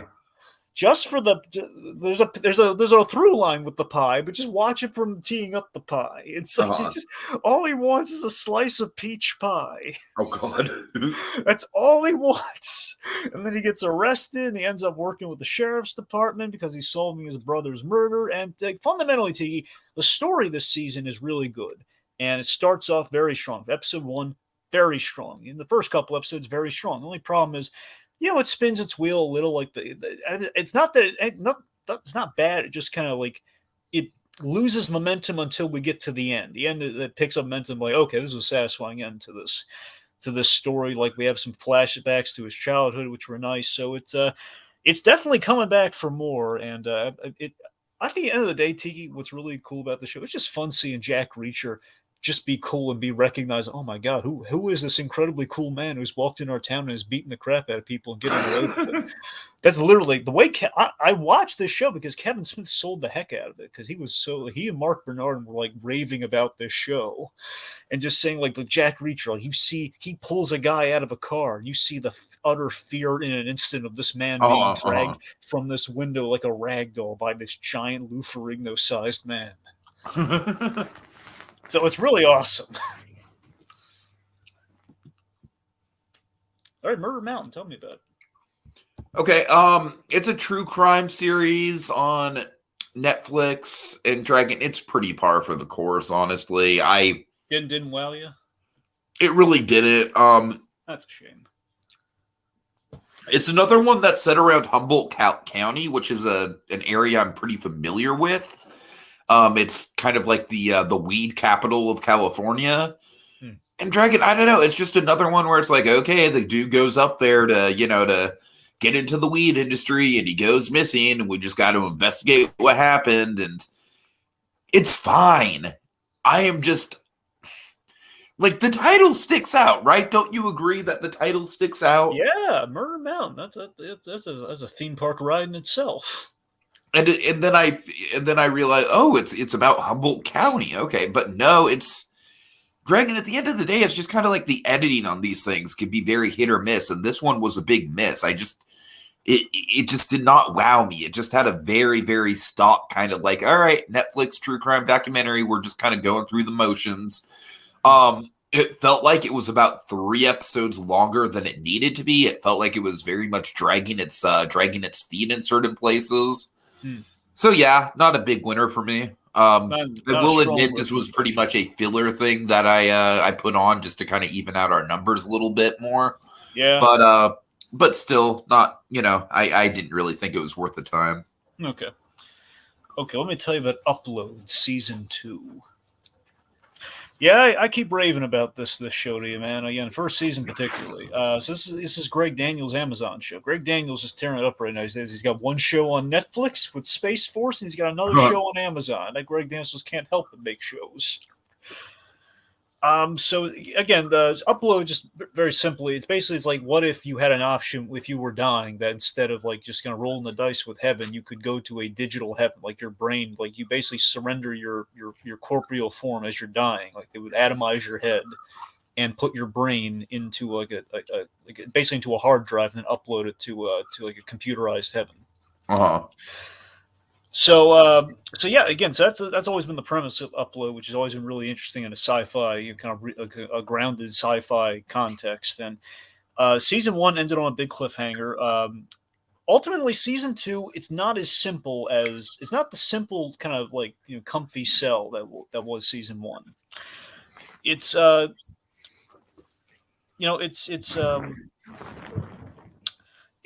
sorry, I found the word I was looking for. It's like there's a big Office style, like the way the Office did back in the early days, to the kind of for better for worse. It has a kind of a big Office style kind of curveball at the top of season 2, where it's like, okay, we're rooting for these 2 crazy kids to get together, and then we threw a curveball at them. So I'm rolling my eyes at that at the top of the season, like, oh, come on. It's like a dumb misunderstanding. Come on. He was frozen. He was in the 2-gig room. Come on. So the point being, like, there's a little bit of romantic competition. And what bothers me is that literally, like, after like a couple episodes, like, yeah, we don't want to do that. We don't want to give them the whole Office rigmarole and just keep people waiting. So we're just going to abandon that. We don't really care about the guy. So it's like, we kind of call it out, which is kind of funny, but it's like, why bother in the first place then? Just come on. Anyway, a lot of interesting ideas continue. We have some plot twists with the murder mystery that was kind of in the background of the first season. It definitely has a payoff this season. Let me tell you one thing. There's one thing I want to tell you about season 2. The most interesting development this season is that in the first season, you had this character, Ingrid, who was basically the lady that he was. You had the lady that the main character was dating, and basically she's a rich girl, and basically said, hey, why don't you upload? And basically we can be together forever. When I upload, and we'll be in heaven forever. And he's kind of non-committal with the relationship. The point being, very superficial rich girl. Could very easily be the bad guy, but this season gives her a lot of dimensions. Like, she's not a bad person. She has an unrealistic worldview. She's a spoiled child, but she's trying to change in the second season, and you kind of root for her. I'm just very fascinated by her arc, and my God, I mean, she's in the wrong with some stuff she does in season 2, but it's like, she's making the attempt, and I kind of respect that. So I was really impressed with that aspect of it. And Daniel's kind of pushing for the layers of human complexity. And oddly, a 7-episode season, not a lengthy season as one would expect. Like, it feels like it's at the bare minimum, it's 1 episode short, which is like, why 7? Yep. I fear a tragedy is in its future though with this next season, assuming they get picked up for another season, because there's an even sadder cliffhanger that's coming. Okay. All right. So we have worst roommate ever, which is a what? I'm sorry, you and I both saw this. I was about to say, you and I both saw this one. Oh, okay. So, yeah, I thought this was a way, way better true crime doc. Dragon, if Netflix is going to do, like, true crime miniseries and stuff like that, where it's episodes, I would much rather have it be something like this, where it's an anthology type thing. I don't think each one of these was as engaging as the other. Like, I think some of them were very crazy and others were a little bit like, all right, that was a solid enough story. But man, I just think the variety of this very much reminds me of the type of content that I do consume on YouTube, where it's basically like people narrating true scary stories that they found on Reddit and stuff like that. And, Dragon terrible roommates are like, that is a popular subgenre. So I was actually pretty familiar, like, not with these individual stories, but just with kind of like the tropes of said stories. And so yeah, this one definitely got me for sure. I honestly would like to see more of this type of thing, as far as like, this. I know the Confession Tapes is a really, really solid episodic true crime thing as well. So I'd like to see Netflix take more stabs at episodic true crime. I concur with the anthology being a win for this. I will say this: the only criticism I have is I think there's a momentum drop. The first episode is a tremendous sell. The first episode. That's what I'm saying. I think it's it definitely, like, the episodes are not equal to each other when it comes to how fascinating each one is, for sure. And when you end on like a 2-parter, and if that 2-parter is not going to cut it, you're in some trouble there. I hear you. But yeah, like the whole "Call Me Grandma" thing, that was absolutely the standout of the bunch. We were striking while the iron was hot, man. It was ultimately just the whole cautionary tale thing. I had a lot of shades of. I don't know if you remember this show. It might be up your alley. I don't know if you ever have you ever watched I Survived? Yeah, I think so. Yeah. Yeah, so it's a little bit of some shades of I Survived in there, which I appreciate. That was always a good haunting show. It's a very simple show ultimately, but it was very eerily the way that one was done. But we're not talking about I Survived. We're talking about worst roommate ever. And yes, it was just, I think, with the cautionary tale aspect and just the appeal of that very strongly. Again, it's solid, but just not as addictive after episode 1. I gotta say. I hear you. I'm very much in the same camp with that. Yeah. So I mean, I'd definitely watch a season. If they put a season 2 up, I'd give it a shot. Okay, next up we have The Boys Presents Diabolical. I wanted to watch this. I just didn't have time. Tiki, you really got to watch this one, buddy. Yeah. Yeah. So this is speaking of this is an anthology of animated boys' adventures. All of them are extremely different, and they're animated by different studio. Well, they're animated in different styles. Some studios did double duty, but the point being, they're all animated in a different style, and all have like a different either comic or comedic writer who wrote them. So again, like it's very animatrix. There's a very animatrix appeal to this for sure. Is very much it's again with a different style and everything, and only one of them is in continuity with the boys. Everything else is like something that it doesn't. It feels like it could have happened in the boys, but chances are it's probably just like one of them for sure is like it cannot happen in the boys. Yeah. But that's the thing. So just on the whole, like there's 8 episodes. Like I recommend like Laser Baby's Day Out. That's one's by Seth. Sorry, That's by Seth Rogen and Evan Goldberg. Let's see. I'm Your Pusher. That's the one that's so. I'm Your Pusher is by Garth Ennis, who created The Boys, and is in the art style of the comics. That's the one that absolutely cannot be in the universe of the show, but it looks great. Boyd in 3D is kind of like The Boys' take on Paperman. Was the best way I could Oh, describe nice. it.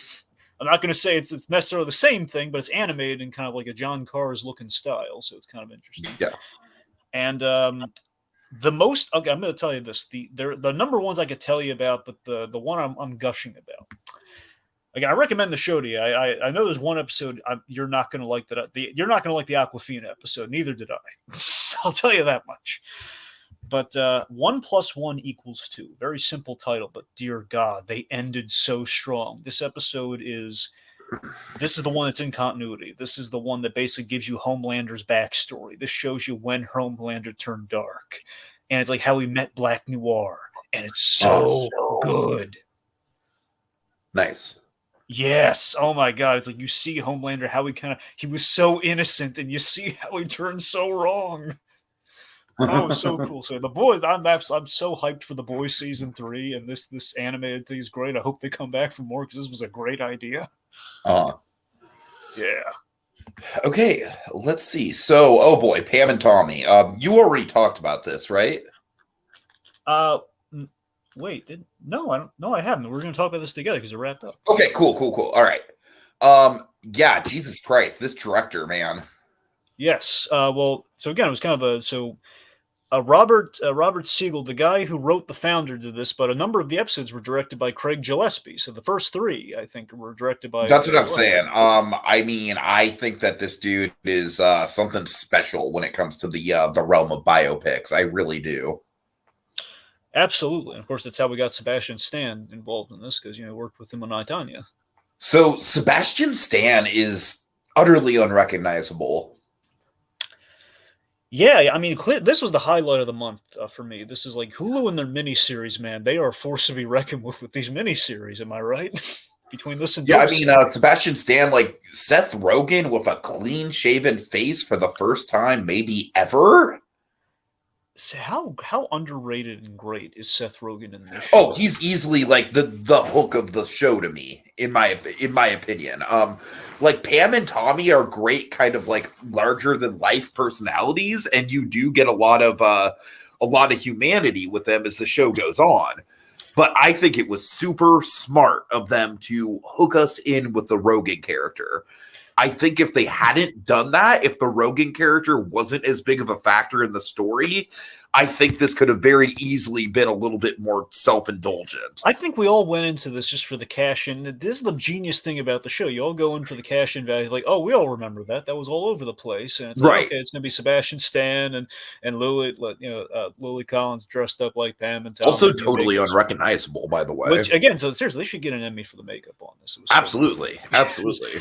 So that's the thing, the performance and then the makeup, you came in for basically what the show's about, which is, again, everyone having a presumption about, oh yes, we remember this thing that happened, and basically getting off on the ridiculousness of celebrities, but there was so much more to it under the surface. And I was already sold this the Seth Rogen, like the whole karma story, and that you saw this poor kid through life, and he was I think it's a fantastic first episode, I think. Yes, it's so good. And it's the fact that the humanity of choice at play in this show is so strong with what's under the surface here. And you see that Rogen is just amazing as this schlub who is screwed over by Tommy Lee, and you're absolutely on his side. But when the dominoes fall and the sex tape leaks, and I love you have like the ticking clock of the internet bomb that's about to drop. Like once the internet's coming, it's around the corner, what's going to happen, but they're all like, oh no, I'll never catch on. Like the internet, how does this work? Right. It's so usually that's played for laughs a lot now today, but I love there was like a dramatic kind of like there's an undercurrent. It was comedic. Yeah, you're right. It was very much a ticking clock how they set it up. Yeah. Yeah, so it just fascinates me that we took that surface draw and we boiled a sex tape down to what it is. And you never think about it this way, Tiki. Only now in a modern context could we ever think of it this way, where what does a sex tape boil down to? It's a love story.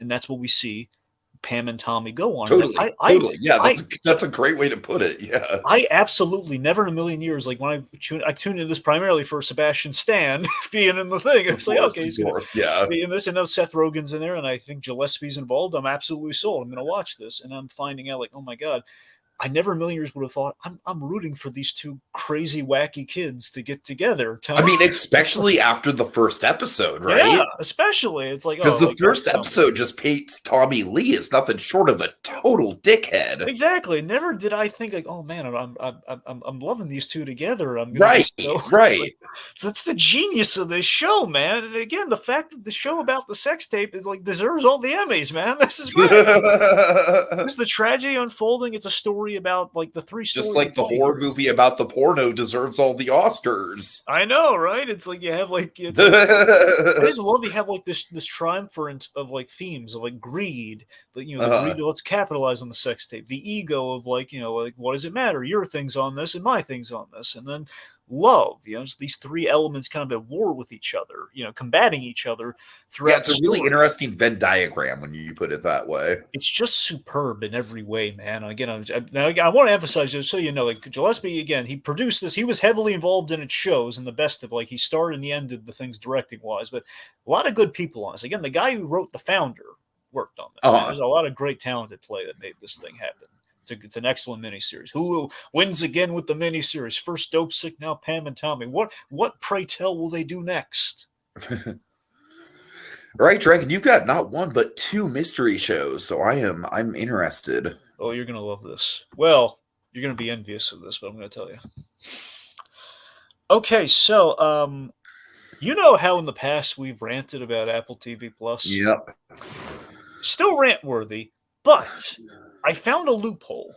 Oh God. So I actually have access to Apple TV Plus, at the very least for a few months. I finally found a way to rig up the free trial, and it was, again, I'm still going to rant about it because it's a ridiculous way. Apparently, it's not. They've added it to like if you have like on demand, you can click on an Apple TV Plus button now, that's why I finally did it, and I was able to do it. But apparently, you have to still route it through like an Apple device to like to sign in, which is ridiculous. But the point, being, So I have a family member who had like an iPod, so that's how. Okay, you see, I'm not that lucky. So again, I barely lucked out with that. It's like, literally a click of the button. They've added it to the TV final. It's what we've wanted. I know. It's such a whatever. So the point being, I lucked out. And I have access to some Apple TV Plus stuff, which I'm looking forward to. Believe me, there's some movies I wanted to add here, but we've been too disproportionate. So I got 2 shows in. Initially, because I thought I only had like a 7-day trial, but then it kind of extended to, I'm going to give this a shot. So I've extended to a month. So unfortunately, I ended up a little over on the TV stuff. So Ted Lasso seasons 1 and 2. Okay, yeah, I have been hearing a fuck ton of hype about this. So Tiki, and again, of course, Kevin Smith being the author of a lot of this hype, which is the reason I watched it. Tiki, it lived up to the hype. Okay, so just to be clear, even if you don't give a shit about soccer, which I don't. You think I do? No, I don't. That's the thing. I watched the first episode in fear of like, is it going to be a soccer thing? Where it's like, no, that's not the one thing that I'm worried about with that show. Not at all. Soccer doesn't matter. Don't care. You don't need it. Okay. Soccer is just a punchline. The whole gist of the thing is like, hey, we brought over the American football guy to coach English football, which is soccer. That's all you need to know about the soccer. That's all you need to know. All you need to know is that, and people care about it a lot in England. That's all you need to know.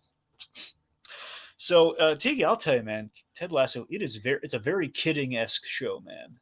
Really? That's high praise. Seriously, here's why it's kidding-esque. It's kidding-esque because your main character is very Jeff Pickles-esque, only without like the 30 years of love from everyone on the globe. In that this is a guy who is the ultimate optimist, like a Jeff Pickles, only without that beloved reputation. And he's a fish. The first season is the fish out of water story, where he and his assistant coach, Coach Beard, who has a beard, by the way. The gag is Ted Lasso has a mustache. Coach Beard has a beard. Oh my God. Anyway, so it's like, seriously though, it's just the Jason Sudeikis, man. He is so wonderful. I forget if he's won Emmys for this. He earned those Emmys, man. He is so great in this show. I'm pretty sure he has, yeah. The man, Tiki, he's pleasantries the man. Oh, in the show. Jesus. He's pleasantries with a mustache. That's what he plays in the show. The most pleasant character you've ever seen. The unrelenting optimist. Again, he's just the sport itself doesn't matter. It's just again, it's just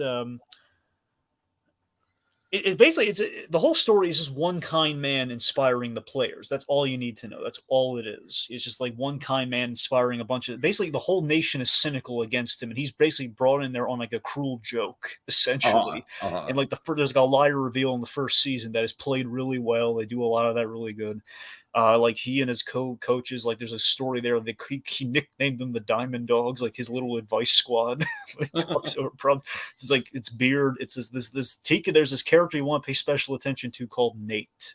You have Nate, he's like kind of like almost like a water boy for the team, who kind of becomes like a kind of a co-coach by the end. It's really nice. Roy Kent. Okay. Roy Kent is the breakout star of this show. He's like the Vinnie Jones. He's basically like the parody of the real life soccer player who became an actor, Vinnie Jones, who we love. This guy's basically playing kind of like a parody of Vinnie Jones. It's like what he looks like Sacha Baron Cohen, which is kind of funny too. It's like, what if Baron Cohen had truly dramatic layers that we did not have to go like thrown through hoops to get out of him on a regular basis in film? You know, like what if we had like. It's like he's a foul mouthed, he's like a foul mouthed Vinnie Jones of a football player, but he's a sweetheart underneath it all. He's like the uncle to like a little niece of his, who's basically a father figure too. He's like Mike Ehrmantraut practically. It's adorable. And season 2, all I'm going to say about season 2, it continues the momentum. Season 2 is, if season 1's the fish out of water story, we get to know Ted and we kind of know everything we need to know about him. Season 2 peels back the layers of, why is Ted Lasso such a nice guy? And you're going to love this. The big element we explore in season 2 is that Ted Lasso suffers from panic attacks that he has developed when he is in London. And we see him deal with that. So again, this very relentlessly optimistic character, and we're throwing some real problems at him in season 2 and seeing how he responds to these issues. And like some big stuff happened to him in the first season, some big shifts in his status quo. And how is this positive? Like it's the Jeff Pickles question. When will he snap? Will he snap? Okay. So that becomes like a point of tension. Yeah, and there's a really dark turn at the end of season 2. Ooh, really dark turn. Okay, that has me curious. I mean, seriously, it's a turn of like, oh my god, I have to see. No one saw it coming. We got to see how season 3 goes. Yeah. So Ted Lasso lived up to the hype. Okay, and this next one's going to go by real brief. Mystery Show number 2, and this was one I absolutely had to squeeze in just in that initial 7-day thing. The Snoopy Show. Oh, yeah, I forgot that was on there. So I saw the first season of The Snoopy Show, and long story short, Tiki, I didn't expect it. Apple TV doing right by the Peanuts in so many ways. Okay. Like, they just really are. I remember I was really worried when I saw, oh, man, they're doing more Peanuts stuff, because aside from the movie, which was like an anomaly, the Peanuts movie that Blue Sky did, everything else they had done before that point was like, oh, we're just cashing in. It's not as good as the holiday specials or the shows or like the Race for Your Life's Charlie Browns of it all. It's like we're just kind of languishing in the Peanuts. It's a carbon copy. But this brings it back, man. It's a very Snoopy-centric stories. There are a bunch of like 3 short vignettes like in each episode, and it's like there's some pathos in there, like in some wonderful payoffs. Like Snoopy finally publishes his novel. And like we see how he met Woodstock. We see Snoopy's brother, who we never do anything with, not Spike, but Olaf, man, the chubby dog in the hat. We see him being pals with Rerun. It's such a relentlessly nice show, man. It's gonna make you happy. It's like is it mostly just Snoopy characters without the Peanuts gang? No. It's like it's Peanuts, but Snoopy's the divining rod for the story. He's like the driving force. It's like all the stories involve Snoopy, but it's like you see all the Peanuts characters are there, and again, they're sounding like the Peanuts characters should. Like they're not really, and that's the thing. They cast them well this time. It's not nothing egregiously wrong. It's one of the most adorable ideas. Lucy, her little psychiatrist booth, like 5 cents for therapy. Snoopy is a competing therapist, but he's doing like pet therapy, so it's like hug a puppy. Like that's really funny. For like a penny when she's charging 5 cents right next to her. Okay, that's the kind of gag I could see Schultz actually approving. That's what I'm saying to you. Yeah. All of these jokes feel Schultz approved. Yeah, totally. It feels like we're back. I didn't think it was possible, but we're back. Oh God. All right. Cool. I'll have to give it a shot. All right. Okay. Catch up, where I have 2 Disney movies that I've never seen, and then 2 surreal body horror sci-fi movies. Yeah, kind of an eclectic collection on my end, Dragon. Yeah, I've actually seen one of those two. Have you really? Oh, God. Yeah. All right. Okay, so let me tell you about Voyeur. Voyeur. Voyeur. Yeah, so Voyeur is a documentary on Netflix. It was released in 2017.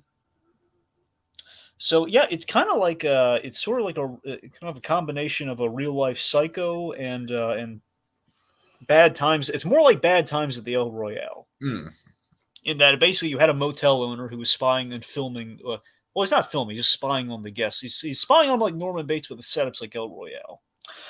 Okay. Where essentially, again, the motel owner, he spies on the guest and he's crawling through the vents. Sometimes he's witnessed horrible stuff. I believe there was like a murder that basically that's when things he kind of came forward. He basically came forward to a reporter and exposed like, yeah, I've been spying on people. This horrible event happened. I want to get it out there. So he basically told this reporter, and the documentary centers around like the reporter. He kind of developed a friendship over the years with this guy, and they're reflecting on things. And the reporter's about to, I believe, publish a book about the stories of this motel owner. And believe it or not, here's the interesting thing about this. So Spielberg bought the movie rights to this story, and Sam Mendes was supposed to direct it. But what happened was they found out this documentary was being made. It's not the thing that killed the documentary, but it kind of ultimately did. Like Mendes is still kind of ticked off about like, I wish we knew a documentary was being made. We put so much effort into it. I'm going to say this. There's a big twist that happens in the third act that really saves the story, which is like, okay, we're kind of going through the motions. This is okay. I think Psycho did it better, but it's okay. But there's this big twist that happens, something the Voyeur left out in the years of friendship with this reporter, very honest reporter. And this causes a lot of trouble for the reporter.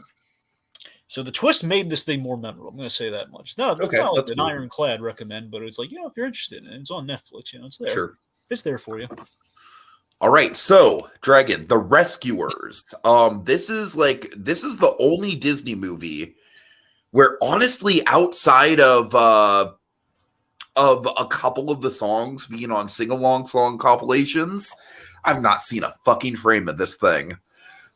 You know me, I'm a big Rescuers Down Under fan. We'll see how that fared on my rewatch. But I honestly think because I grew up on Rescuers Down Under, I didn't even know that this movie was a thing for a long time. I just always assumed it was just Rescuers Down Under. And honestly, I was kind of the same way about Fievel Goes West as well. I knew about Fievel Goes West before I knew about the original American Tale.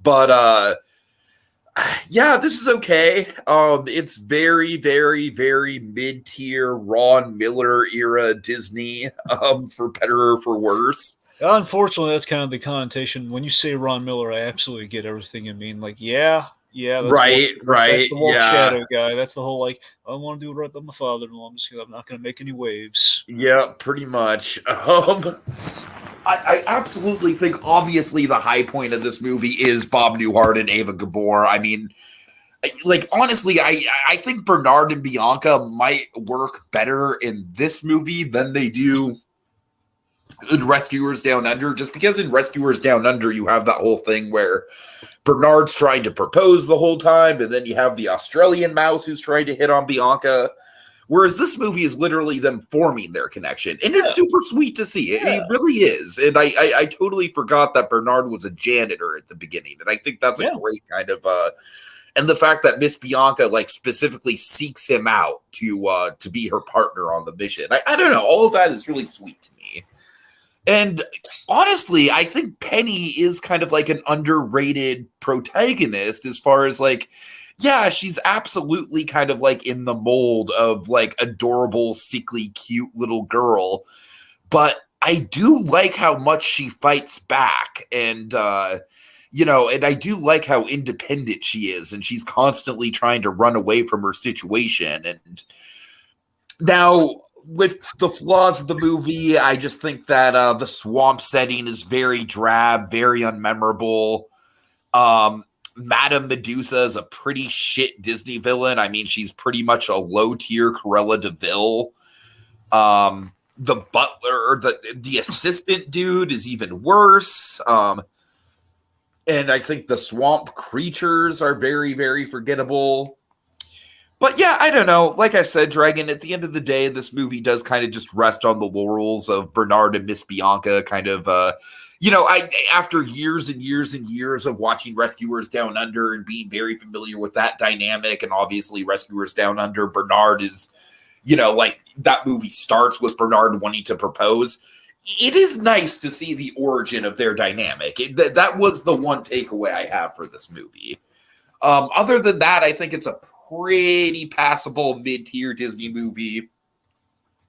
But, Bob Newhart and Ava Gabor, they are legends. So, this was some pretty damn solid casting for them. All right. Mystery movie number 1, Dragon. On the Rocks.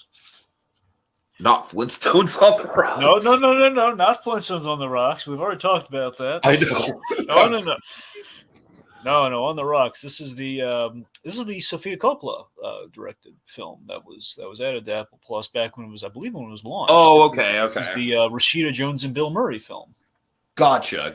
Yeah, I think this is a pleasant comfort watch. Not a lot to it. Comfort watch. I'm not gonna I'm not gonna rave about it like something. Nothing wrong with a comfort watch. I'm not going to rave about it like something like The Intern. The Intern is like the ultimate comfort watch. This is like, this is a good comfort watch, like, in the shadow of The Intern. But, it's The Night Before Christmas, man.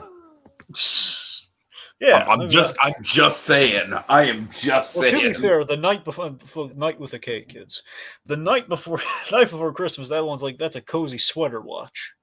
Yeah, in terms of how comfy that is. Like, let's get some hot chocolate and wear sweaters and watch. Let's do that. All right. Yeah. Let's call it mead. Anyway. So Rashida Jones plays Bill Murray's daughter in this, and honestly, the whole film is the charm factor of Bill Murray just playing like the ultimate kind of like. He was a philanderer, but he's like a charming philanderer. That's why he's like divorced from her mother, but he's still hitting on girls that are less younger than him and everything. But like in the charming grandpa way, that's sort of like, he knows he's not going to get anywhere, but he's just flirting with them. And it's basically about their bonding while they're spying on her husband, who she fears might be cheating on her. Her husband's played by Marlon Wayans, by the way.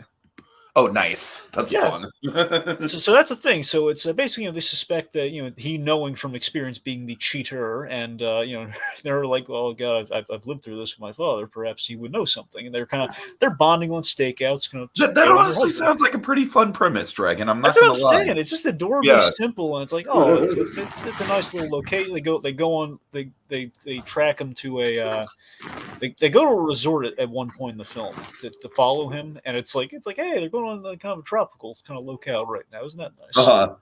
So it's just not a lot to it. It's just darn pleasant, man. That's about all I got. Cool. All right, Black Cauldron.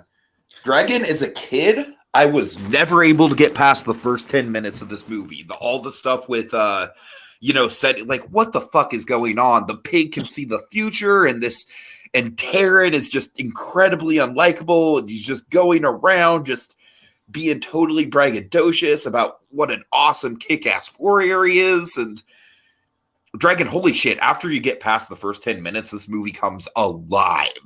All right? Alive. This movie is artistically electric. It's not a great movie as far as like plot and character and that general kind of shit goes, right?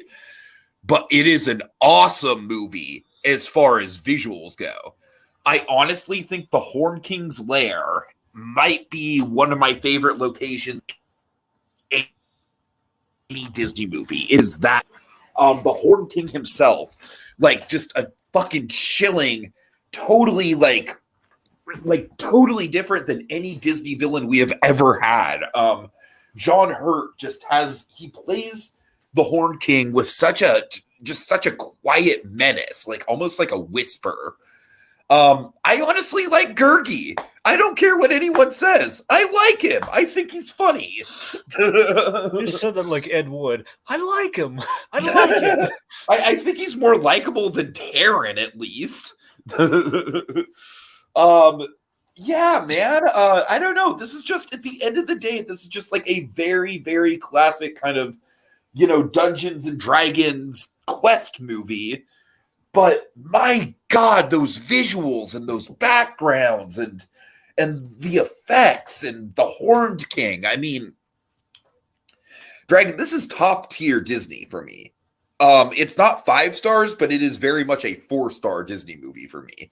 The only reason it's not 5 stars is because it does have some problem characters, especially the main one. But my God, I mean, like this is 5-star Disney in the same way that something like Fantasia is fine. Like I mean that, Dragon. Like the artistry on display absolutely stunned me with just how ambitious this film looks, just how different this film looks. I mean, it is just like it is wild, and I totally, absolutely, 1000% understand why it is the dark sheep of the Disney canon. I get it. Black sheep. Black sheep. Sorry. Like I get it from the point of view of like it totally sunk the company. The company was pretty much lucky to come back from this from a financial point of view. I get all that. But this is so much better and so much more interesting than, the Aristocats and the Rescuers of the World, Dragon. I mean, oh my God. This is just like as far as pure artistry and pushing an artistic ambition when it comes to animation, this is a must watch. It really is. It is a fantasy epic. Yeah, I definitely got a kick out of it for sure. Okay. All right. Mystery film numero dos. Greyhound. Oh God. I've not heard wonderful things about this, Dragon. I'll be honest. So remember, this was like the big during the this was for us. This was initially like a Tom Cruise movie that we can't watch. Tom Hanks. I'm sorry, Tom Hanks. I'm sorry. Please, I'm not getting upset over missing a Tom Cruise movie. I know. I was thinking Tom Cruise because we were talking Jack Reacher. He was on the mind. No. Hanks, man. Hanks. Yeah.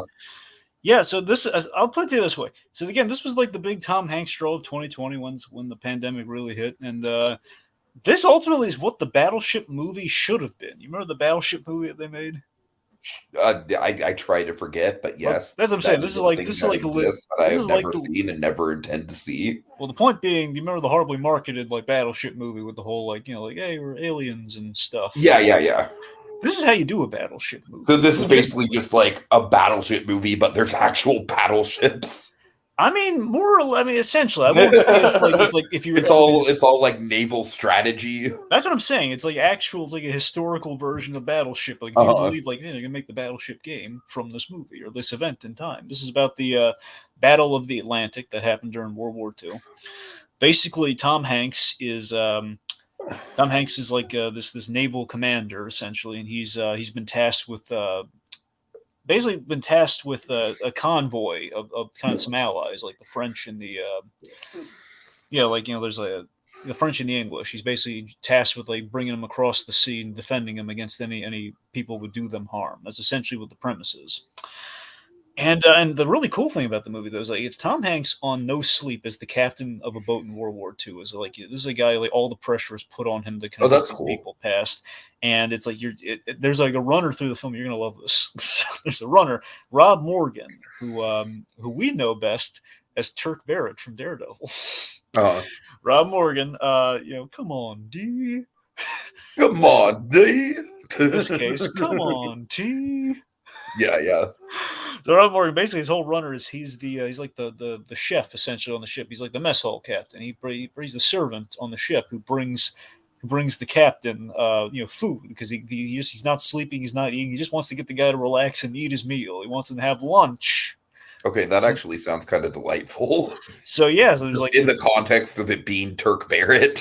yeah, which that's it's kind of like a little lovely role for him, and there's kind of a nice payoff. It's kind of funny how like certain actors can just like elevate small roles like that, right? Yeah. So yeah, I mean, Tom Hanks obviously he carries the film. Otherwise, it's basically we're trapped on a boat for a movie. If you didn't have Tom Hanks, this film would surely sink. Pardon the pun. So You know, it's Captain Phillips. well, that was my next point I was about to make. It's Because that's honestly like my main hesitancy for this is like as good as it might be, I doubt it's as good as Captain Oh Phillips. no, heck no, Right, right. not for that's the So, proviso. yeah. So that's the proviso I was about to give. I mean, it makes sense that they get Tom Hanks. Apple Plus is like, hey, we're desperate for a movie to get to hook people onto our ridiculous screening process for people to take our service. So here's what we're gonna do. Okay, we're gonna do a boat movie, but it's kind of boring. How do we spice up the boat movie? Well, given Captain Phillips, Tom Hanks is our man for any boat movie. We got to right, Tom right, Hanks right. as our captain. It's a straightforward plot. I mean, it's not reinventing the wheel, but I mean, Tom Hanks, he adds all the gravitas and the watchability to the film. It's like, oh man, look at Tom Hanks, endeavor in this terrible situation, which is kind of his thing. Uh-huh. So, I mean, in that regard, like, if you ever ran across it, again, which probably not be for a while, if you ever ran across it, like, I'll give Greyhound a shot, but there's far more other things to prioritize over it, Sure. All right. Also, just to give an update on my Disney rewatch, Dragon, I currently have just finished The Lion King, which I believe is the 32nd. So I'm a little over the halfway hump. Dragon, it's a shame because I was actually like thinking in my head, like, oh boy, I'm gonna do movie memoirs, and then after memoirs, I'm gonna get to watch Hunchback. And I was like, oh wait, fucking Pocahontas. We've all like, been I literally there. blocked Pocahontas out of my brain. Ultimately, Tiki, it all boils down to, man, if I want to do a Disney Renaissance marathon, I'm gonna have such a good time, but then it's gonna be Pocahontas. Yeah, totally. And I will say, with the Disney Renaissance, it is not disappointing. Little Mermaid, Beauty and the Beast, Aladdin, Lion King, all 5 stars for me on rewatch. That's what I'm saying. Everything until like then there's like, this is great. How can it get any better? And then Pocahontas. Yep. All right. And also, Dragon, I just want to briefly touch on Oliver and Company because I did watch it as a kid, but only once at a friend's house, so it's kind of a scattered memory. And I really liked it returning to it. I really did. Robert Loggia as the villain is fucking great. Like, he is a very real world intimidating villain. Honestly, one of my favorite Dom DeLuise animated roles. I really fell for him in this movie. And I like all the animals. I don't know, Oliver and Company to me, like, it really did work for me. It felt like a fun kind of like, kind of contemporary Disney movie of the 80s. It almost kind of feels like a time capsule in that way. So it works. It definitely works. It was a lot better than I thought it would be. All right. But anyways, on to my actual catch up here. I have Under the Skin, which I'm willing to guess is the movie that you've actually seen and not Titan, right? Yeah, I've seen Under the Skin, yeah. Okay, I'm curious, what do you think of Under the Skin? Because my God, is this not your usual bread and butter? Yeah, okay. I will admit I probably skipped over some of the horrifying parts when I watched it, but I didn't see it. The whole I think Scarlett Johansson's performance was really good in that film. That's the main draw for me, and just seeing her kind of the processing of the kind of human intimacy and that sort of thing. So what I love about this movie is how it just very slowly unfolds itself. It's the type of movie that absolutely trust the audience to just kind of go along with it, and it doesn't really spell out much for the audience at all until maybe about the halfway point. It is very much like, I don't know, Drag, I think that first 20-30 minutes is just an utterly surreal experience watching it, because you're just like, what the hell is going on? What am I watching? Who is she? What does she want with these people? What is her end goal? It's compelling. It really is. Of course, the heady reveal at the end with the skin. Totally. So yeah, this absolutely worked for me. This is the type of movie where it's like, after I watched it, I was like, God damn, this movie's been around for a while. I kind of feel like I missed out by not watching it sooner. So yeah, that one definitely worked. I don't have a ton to say about it. I just think the movie is honestly just so wild and trippy that it just kind of speaks for itself. But absolutely a fantastic Scarlett Johansson performance, great cinematography, wonderful score and all that. And I just think it again, Dragon. I think it's funny that both of my movies that aren't Disney movies this month on Catch Up are both very much female-driven, dark sci-fi films with a hint of body horror. I just think that's really weird how that worked out. All right, next up. All right, okay, the last of the mystery movies for me. Finch. This sounds. It must be another Apple one, right? Yes, that's all the mystery ones are Apple. Just in case you're curious. Okay, so Finch. This is the other Tom Hanks film on Apple TV Plus. They had two because the idea is they tailor their films and their stuff to celebrities. They kind of did like a brief contract work with. So it's like there's a Tom Hanks film, there's Sam Jackson movies, there's that sort of thing. So. Anyway, this is the other Tom Hanks film. This is it's like a sci-fi indie film that Tom Hanks did, and I think you'd like this because the whole thing is like Act 1 of WALL-E is a film, but Tom Hanks. Oh, so that's the thing. So that intrigues me right there. So that description. I think you'd like this a lot more than Greyhound. In that, I really like this. First of all, let me say that. The premise is we're in the future. A solar flare occurred, like a bad solar flare that tore through the remaining Swiss cheese ozone that we have. Now, what this means is that by day, the world became uninhabitable, as in it's like irradiated like heat, like a magnifying glass. Like if you were outside, not in basically Tom Hanks has in daylight, he has to go around in pretty much kind of a post-apocalyptic world by day. In like a hazmat suit of some sort to keep him cool and keep him out of the UV light. Because if you're out of there, it's going to burn you alive and give you radiation poisoning, most likely.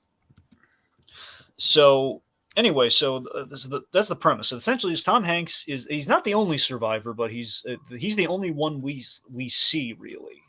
That's the thing because there are other survivors, but they're kind of played like the truck from Duel. There is like a duel sequence in this film in which there is there's like someone in a car, but we don't see him, and they're chasing him, and he's very paranoid because now it's like it's very much like there's a survivalist mentality. Like that's cool. Essentially, Tom Hanks is going on a road trip. Kind of sounds almost vaguely like Mad Max-esque.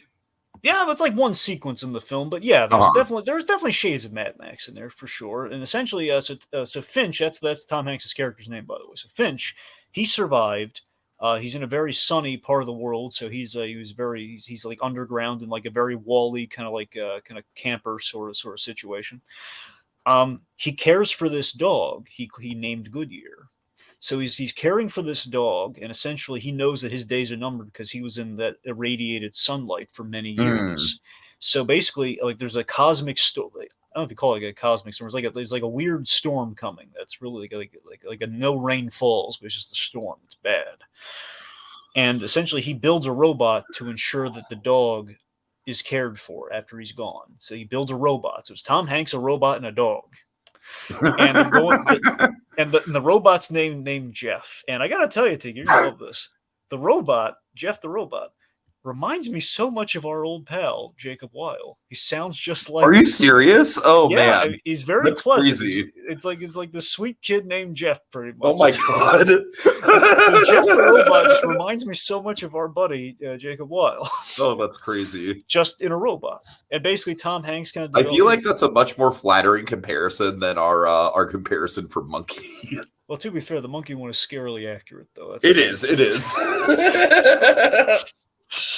All right. I mean, not many of us can claim to be in a Pixar film, so I'd take that as a blessing, even if he is the bad guy in a Pixar film. Regardless, so Tom Hanks, he mentors the robot that he's built and kind of walks him through how to care for the dog and how to survive in this wasteland environment. Basically, they're going on a road trip to the Golden Gate Bridge in San Francisco. Oh, nice. That's the whole premise of the film. My neck of the woods. Yeah, and just Tom Hanks is great in this. You see, it's basically the last thing I'm going to say is going to insanely hype you for this possibly.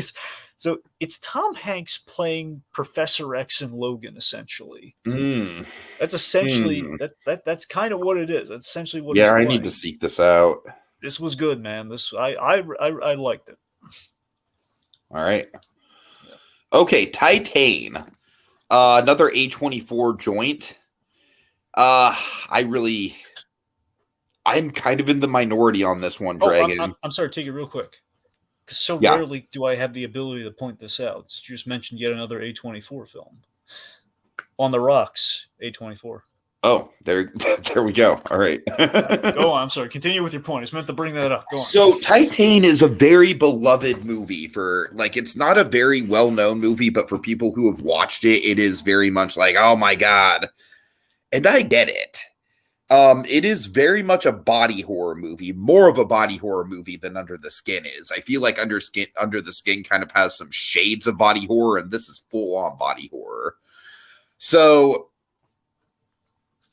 it's a very weird premise, Dragon. It's a very weird premise. You're just going to have to bear with me, all right?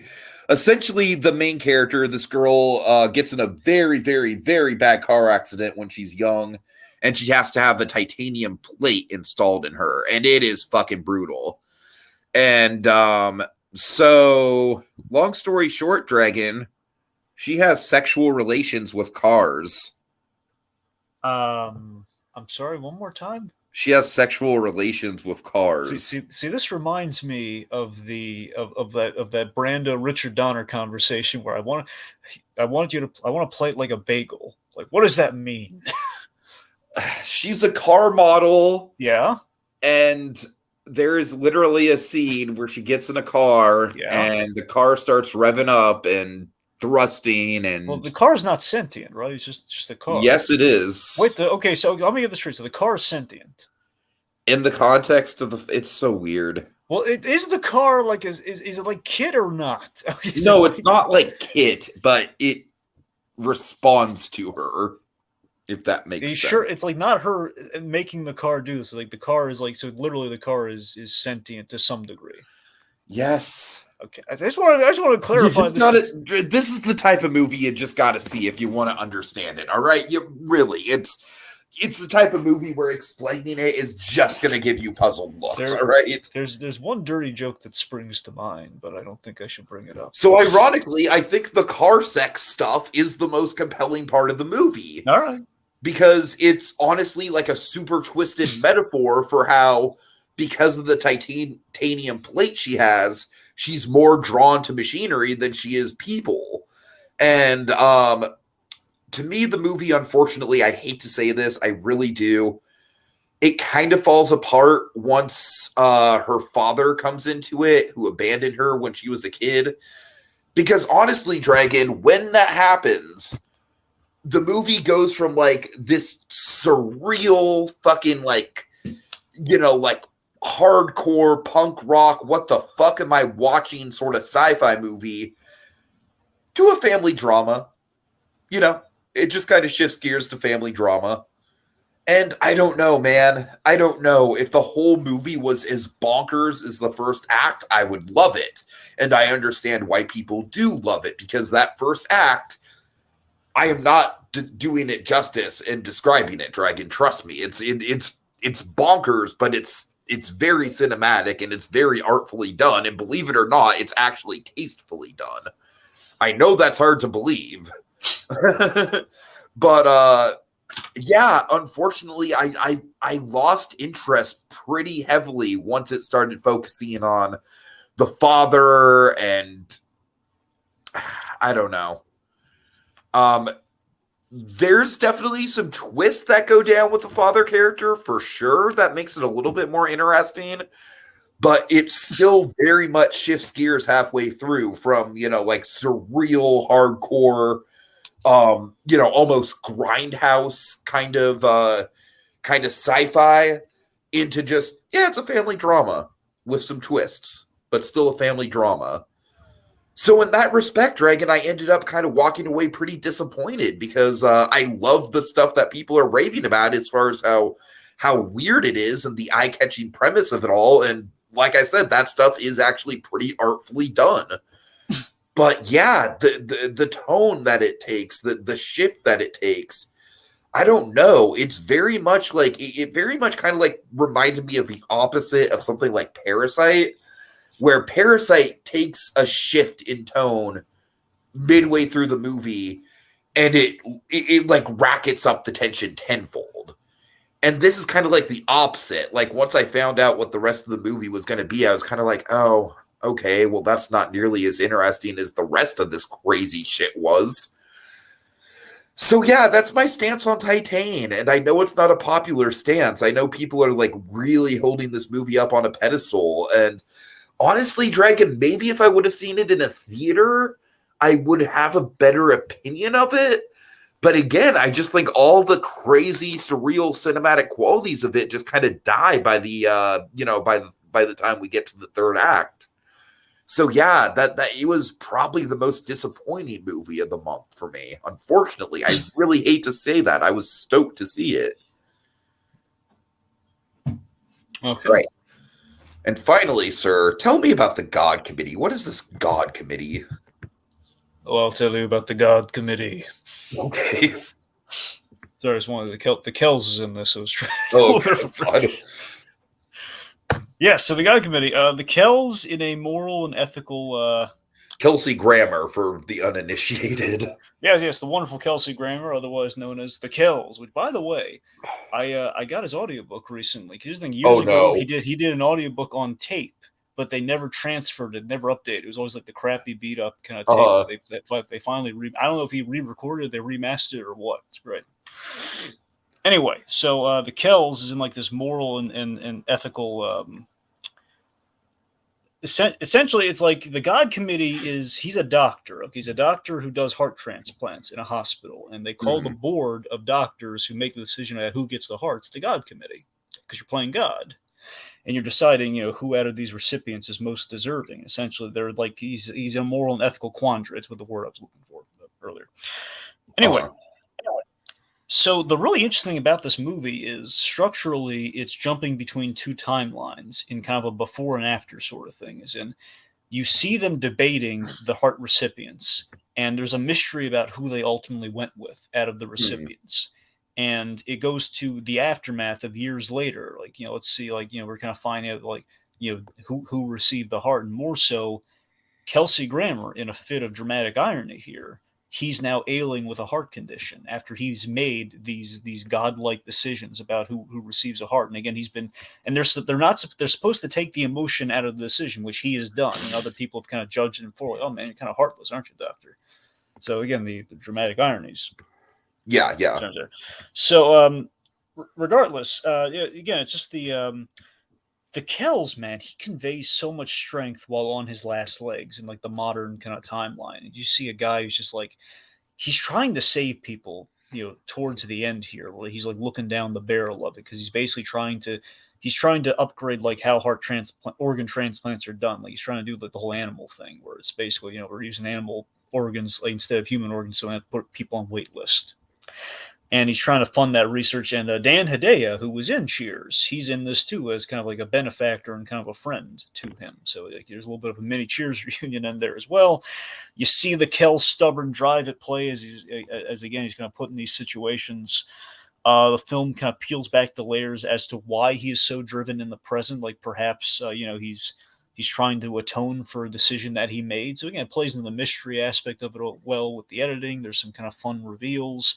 There's some surprising reveals. It's this was good. It's not exactly like given your proclivity for kind of fearing the heavy watch. I don't know how you'd feel about this, but it's it feels like a play that's been adapted, and it may or may not have. I don't think it was, but it feels like it. Okay, cool. It was good. I mean, I'm always down for something with the Kells in it. There's something good with the Kells in it versus like the very gif and kind of meme version of a recent Kells movie, which was Money Plane. I think it's called Money Plane. You ever heard about that? Yes, I have. Yeah, people keep using the memes of that like crazy. I keep seeing them pop up, all like just the Kells doing wacky stuff. Okay, so finally, Dragon, I do want to go over the April movies because there is quite a bit. So do you want to do that before or after Best and Worst? Let's do Best and Worst first. Okay, so for me, Best is definitely going to be X. I saw quite a few good ones this month, but X for me was just great, man. Like one of the best slashers I've ever seen, just as far as like how professionally put together it is and how good it looks. And worst, there was some mediocre stuff, but I'd be lying to myself if Pinocchio: A True Story wasn't the worst, even if it was hilarious. So what was your best again? It was X? X, yeah. That's what I thought. Okay, just want to be sure. Best for me was the Batman. It got a lot right. It's probably between that and Turning Red, but but again, I'm thinking to lean towards the Batman because again, it was just like there was a lot of that could have gone wrong with the Batman, and very little went wrong with it ultimately. So I'm thrilled with that. Worst, honestly, if I'm being frank, there wasn't really a worst. If I had to be like gun to my head, I'd say the Stragglers probably, or something like Greyhound. To the snobs out there, it'd probably be like On the Rocks isn't impressive, but it's comfy. It's comfy like a pair of slippers, man. Totally. A Greyhound and Voyeur are the Stragglers only because like they have like one element that saves them. The twist in the case of Voyeur, Tom Hanks in the case of Greyhound. But again, really, I had no worst movie this month. I lucked out. Okay, fair enough. So April movies. Well, what do we got? Yeah, so just starting even this week, of course, Sonic 2, which I got to be honest with you, Dragon, I'm more on the fence about actually seeing that than I was. The reviews are saying that there's like a lot of the human characters still, which I'm like, why? Just why? Well, so long as one of them's Jim Carrey, that's a victory in my book. No, Jim Carrey doesn't even count as a human character. He's a cartoon guy. I'm serious. I mean, he's playing a character who's in the games. When I say a human character, I mean, the James Marsden of There's all. one thing I'm wondering. I'm wondering if at the end of this movie, like a post-credit, you see this, tell me, by the way. I want to know if they made him fat in like the post-credit scene of this one. Oh, that'd be fun.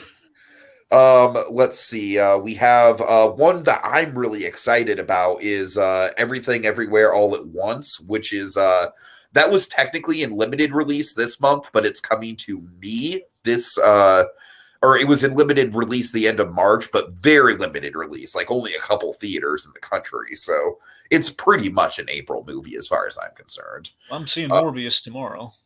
Nice. I'm probably going to be skipping that. But I seriously though, Tiki, just for food for thought. Again, believe me, I'm not really fighting for this one too. If you want like from what I hear, a so bad it's good experience that we could commiserate about, Morbius would probably be it. Yeah, well, I'm busy and there's a lot of actually good movies coming out this month, so hey, no complaints from me. What else you got? All right, let's see. We have Fantastic Beasts: The Secret of Dumbledore, which I don't know how to feel. Like I'll probably end up seeing that one out of inevitability, just out of curiosity. Like, might as well okay, just what wait do for they it to do come with on it? HBO Max, though, right? Doesn't it come on HBO Max? Not this year. Well, I don't mean like instant. I mean like they're doing like the 45-day thing, aren't they? Eventually. Okay. Probably, yeah. All right. And then on the 22nd, Dragon, we have three of them that are. All three of them are really promising. I know one I'm gonna see. Go on. Well, yeah, we have The Bad Guys, which honestly looks like the most promising DreamWorks movie in a minute. Well, that's not the one I was talking about, but that's I know one, it's not. I'm sure. going to build to the one you're thinking of. Okay, I'm sorry. We have The Norseman, which is the new film from Robert Eggers. You know I'm hyped for that because it's the follow-up to The Lighthouse. The Lighthouse was my favorite movie of 2019 and on my top 10 of the decade. So we'll see how that goes. And then, of course, the big one that you're hyped for, The Unbearable Weight of Massive Talent. Yeah. The meta Nicolas Cage playing Nicolas Cage movie. Yes. All right. And yeah, I think that's about it, more or less. More or less. There might be a few stragglers. We have a Disney nature film called Polar Bear coming out. Dragon, aren't you excited?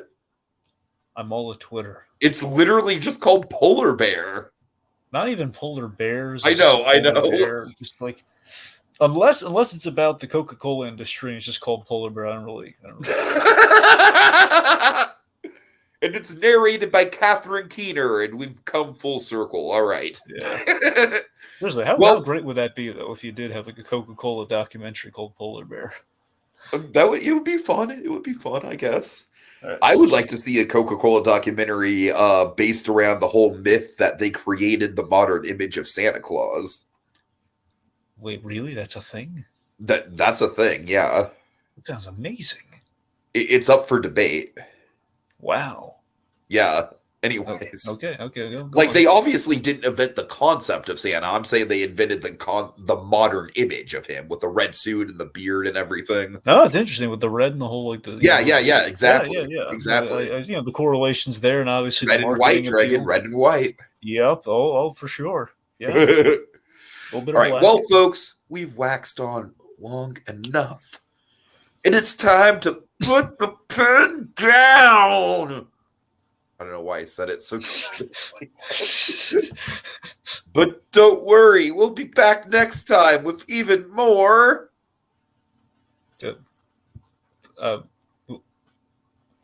What? Movie memoir. Well, you read it wrong.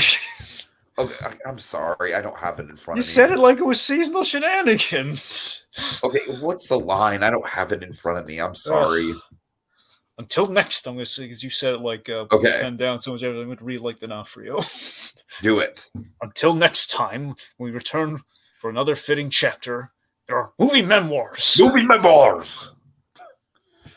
But Father, when can I go away to be on my own?